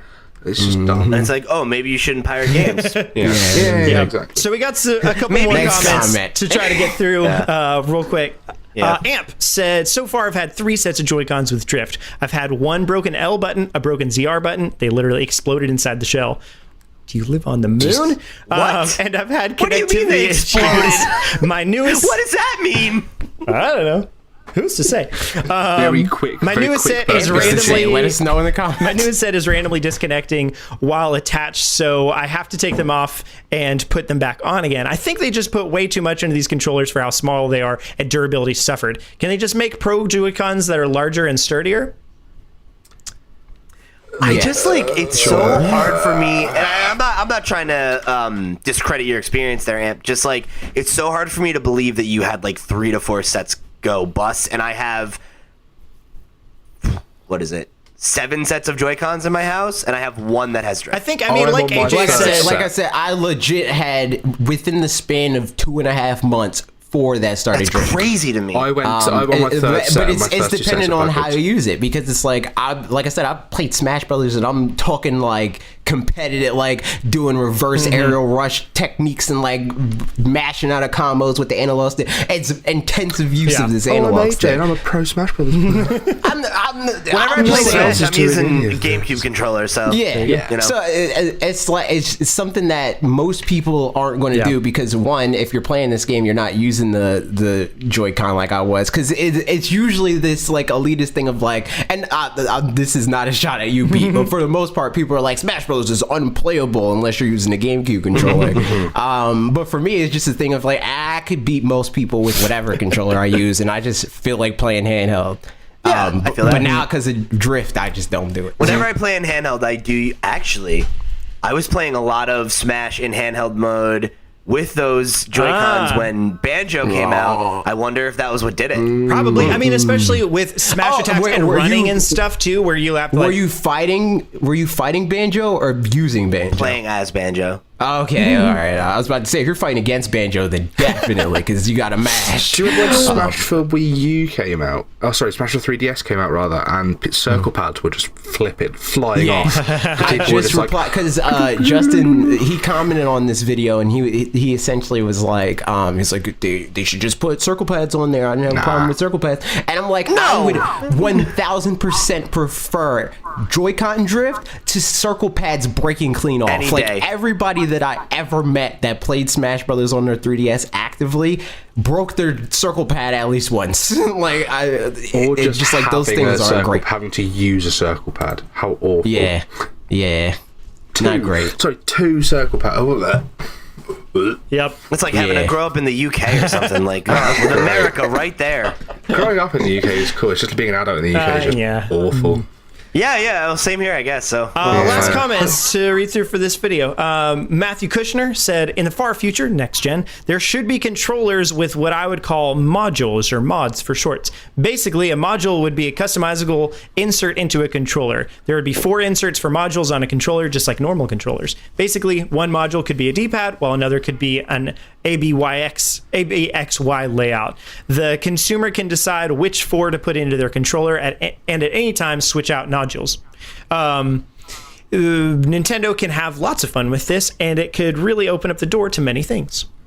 Okay, I'm going in. So my issue with this is that people are having issue with Joy-Con drift. People are like, oh my god, Joy-Cons are drifting. They're so small and fiddly. If you make that more small and more fiddly by having more moving parts and more modular things, you might be able to just swap those parts out and go, okay, this bit's broken, swap it out for another part.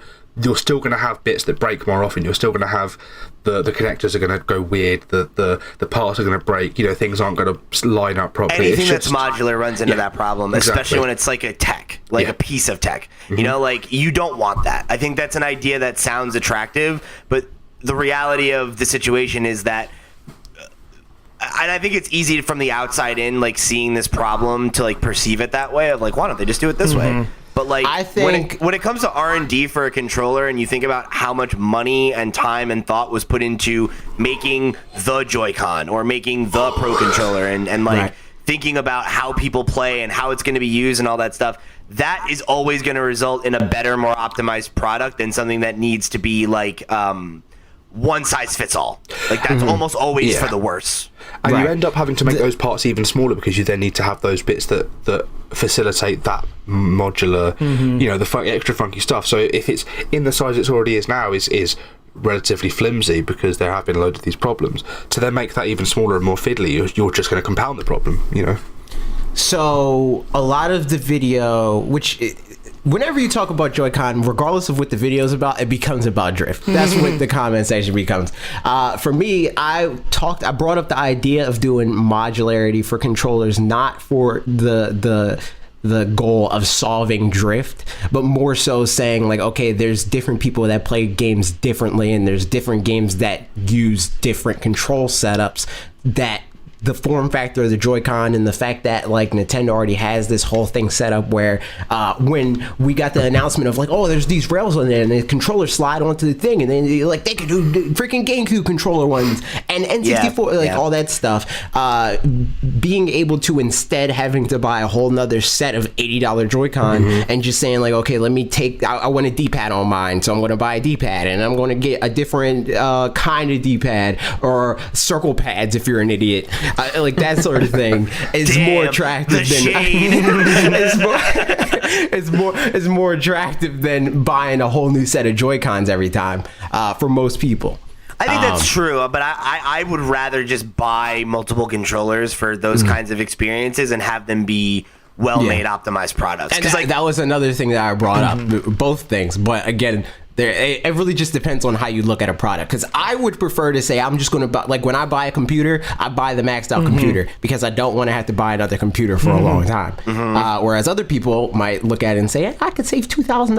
I'll buy that. I'll buy it one piece at a time. Yeah, exactly. So just having an answer for everybody, I think, is the best. Yep. Last comment from this video, Patrick Jackal says, I used the split Joy-Cons all the time with Odyssey, which was my first Switch game. Haven't really had another game where I preferred to play like that instead of a Pro Controller. But yeah, I wish Nintendo and Sony would come out with more controller variants and modular controllers. I play split Joy-Cons all the time. That's pretty much the only way I play. Off? Really? Yep. That's cool. So there you go. There's me. It's interesting because I think I definitely agree that it would be great to see more controller options. I think that's something that Microsoft deserves praise for that the accessibility controller that they made, because obviously there's a lot of gamers that just need a different kind of control setup, and whatever lets more people be able to play games is a good thing. But something I like is I think it's really cool how in the kind of internet Kickstarter, startup era that there are so many companies like 8BitDo cropping up that actually make high quality third party controllers that are actually good and work.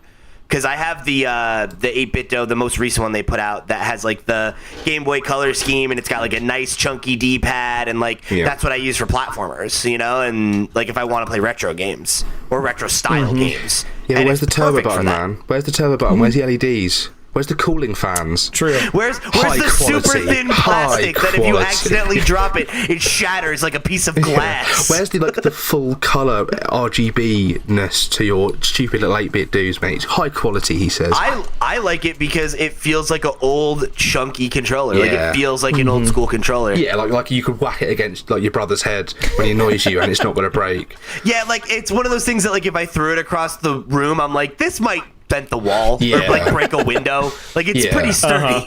Like they're like when you're playing a game with a Mad Catz controller and you go to reach for that famous turbo button and the whole thing like creaks under the weight of you holding it gently because you're like, this isn't going to last. These ridges, all of these ridges are just going to collapse. I remember a friend of mine when I was growing up had a real anger problem and would break a lot of controllers, and his parents started buying the Mad Catz ones because they were cheap. And I remember once he got mad and he just squeezed it and it crumbled in his hand. And we were children. He was not that strong. Like it's just like he was just like and squeezed it and it just cracked. And oh man! All right, so that's AJ's video.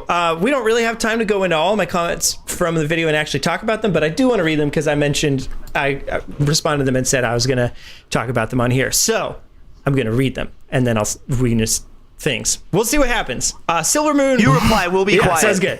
Silver Moon Red Moon said, "Not gonna lie." Okay, my video, by the way, was about not being worried about 2020 because this is like statistically we know about the same amount of games for 2020 for the Switch that are Nintendo exclusives now as we did for 2019 and 2018 and 2017 at this time of year. So like we feel like we don't know a lot, but like we're actually in a pretty decent spot. Relax. Yeah, pretty much. So yeah, Silver Moon Red Moon said, "Not gonna lie, I am a little bit worried. No release dates for Outer Worlds, Silk Song, and Doom Eternal. No news at all from Bayonetta 3 and Metroid Prime 4. I hope Nintendo have more than just Animal Crossing and No More Heroes 3 for 2020. Otherwise, PS5 and Xbox Next will certainly destroy them." I think there's a really good chance Breath of the Wild 2 comes out. I think everyone's got that idea now, don't they? That it must be coming along. You know, it must be happening. I hope we're all like pleased with it. Yep. I have to also, agree I think we usually go into the year knowing next to nothing about whatever the big game is. That's how marketing works. We know Pokemon was coming out, but we didn't know it's called Pokemon Sword and Shield. And especially with this, the interesting thing is just like other companies do tend to be like, this game's coming out in 2.5 years and tell you about, that kind of a thing. Sony. Yeah. Whereas like for these, legit, we've had trailers where it's like, yeah, this game, it exists. It's coming out in 4 months. So like, and that's most of what the years end up being like. So like the fact that we don't know Outer Worlds or Silk Song, Doom Eternal dates, like Doom Eternal, that's definitely one where it could be pretty late at this point. Who's to say? But Outer Worlds, like they could just drop in a direct and be like, it's coming out next month because we already know about it. So the marketing has started. Now it just has to finish up. So like, yeah, and it's literally a game that already exists like on other consoles, so they can just play, hey, that game you already like, it's out on Switch now. Exactly. Buy it. I think the only other example Shadow Drop, actually, easily.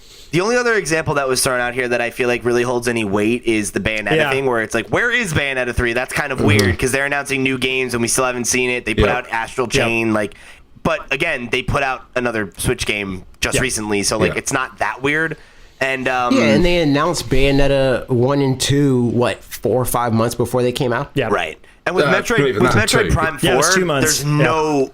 There's no reason we should have heard about Metroid Prime 4. At this point. That game doesn't exist anymore. Like and I think that's the problem is people like I think haven't really absorbed that message. Like when I see like our listeners or people on Twitter or whatever who are like, oh yeah, like I bet we're gonna see Metroid. It's like, why? Yeah, what month do you think Metroid is coming out in 2020? It's like it's not. It got canceled last year and started over with an entirely new development team that lives in a different country. Like they're not. It wasn't like they picked up and pulled the baton and we're gonna finish it. It's we're scrapping it and starting over. That game's 4 or 5 or 6 years away from when it was announced last year. Like, that might be the last game on Switch. I don't think it's like quite 6 years away, because Retro Studios have been able to sort of make Metroid games in sort of 2 or 3 years, but I don't think we're expecting it. Definitely not 2020. I think the earliest we're getting it is 2023. Like, no. I would say earliest 2021. Far away. 2021 earliest. I think 2022 is the earliest, I would guess, honestly. Because 2021 would be 3 years, and I don't think it's going to be a 3 years. I think the only way that would be the case, I've kind of said this on here before, is if they told us that they scrapped everything, but they actually have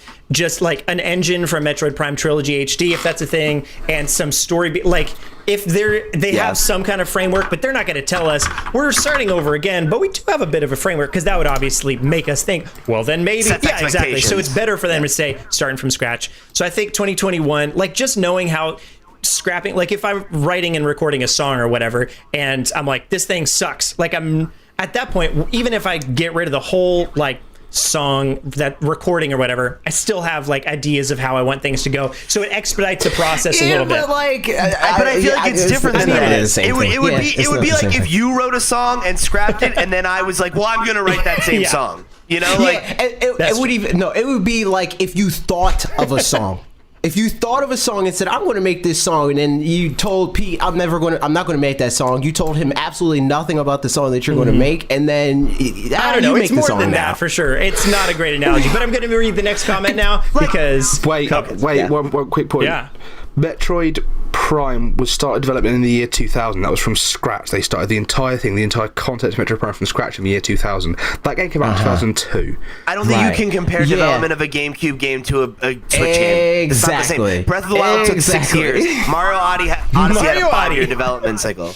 That's a. I think that's an even worse comparison than the song analogy. I really do. I think it's somewhere in between all this stuff. Not to say that they're good. They're good at making games. They can make games quickly, but like, I don't think that, especially like HD game development is a thing, dude. Also, it's a reason why there's thousands of people on Ubisoft teams and Activision. I think it's really it is a question of how much they did or didn't have, and like whether they were fully honest about that. I wouldn't expect them to be fully honest. If they were keeping some stuff, they would still have said what they said. So it's just a question of if they had anything left over from that, and if not, then it's forever. It's possible.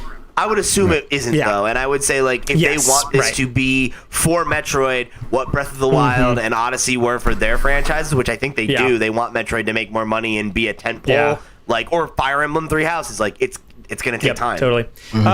Cookie Monstar, XX Cookie XX Monstar said, plot twist. What a name. Plot twist. Games don't get delayed, quote unquote, that often. They just like to egg people on and keep fans in the know. And the quote unquote delay date is the real original date.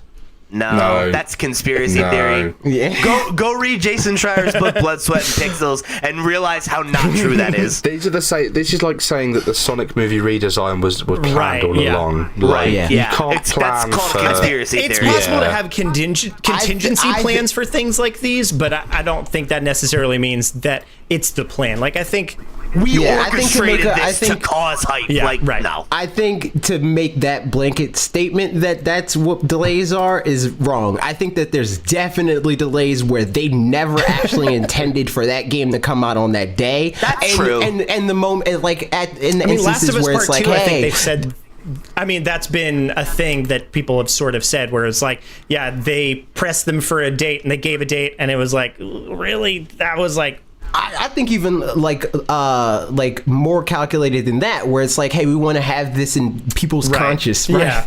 And then they say, okay, this game's getting delayed a year. Like, if they announce a game and then 3 months later they delay it a year, that game didn't have a real date. I think one of the things to keep in mind in this part of the conversation too is the difference between developers and publishers. And again, I'll bring up the book in Blood, Sweat, and Pixels. There are a lot of examples, Anthem being one of them, where publishers are like, okay, so like 2019, right? Or like, you know, not using Anthem, right? But I'm saying, say we're making a game 2019, and they're like, 2019. Sure. And then they're 6 months away from ship date, and they're like, oh my God, we don't have a game. Like, it's not done. It needs more time.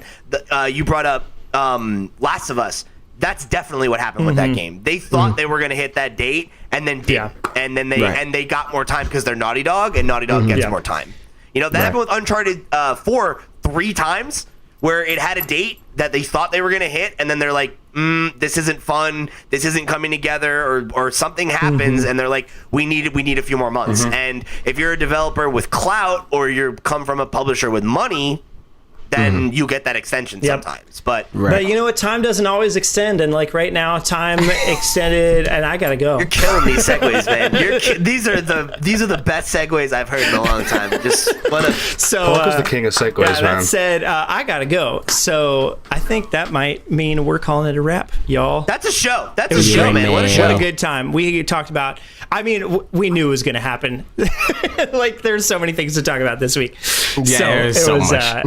You're like, what if we have a really long show and we have twice as many people as normal on the show? Will that and work? we scrunch it down into less time. There's just too much stuff that happened. We didn't know that the freaking Indies Direct was going to happen. It's just too much. All right. Well, that said, guys, great job. Everybody go to lootpots.com and check that out. And we'll see you guys next time. Bye-bye. See you next time, babies.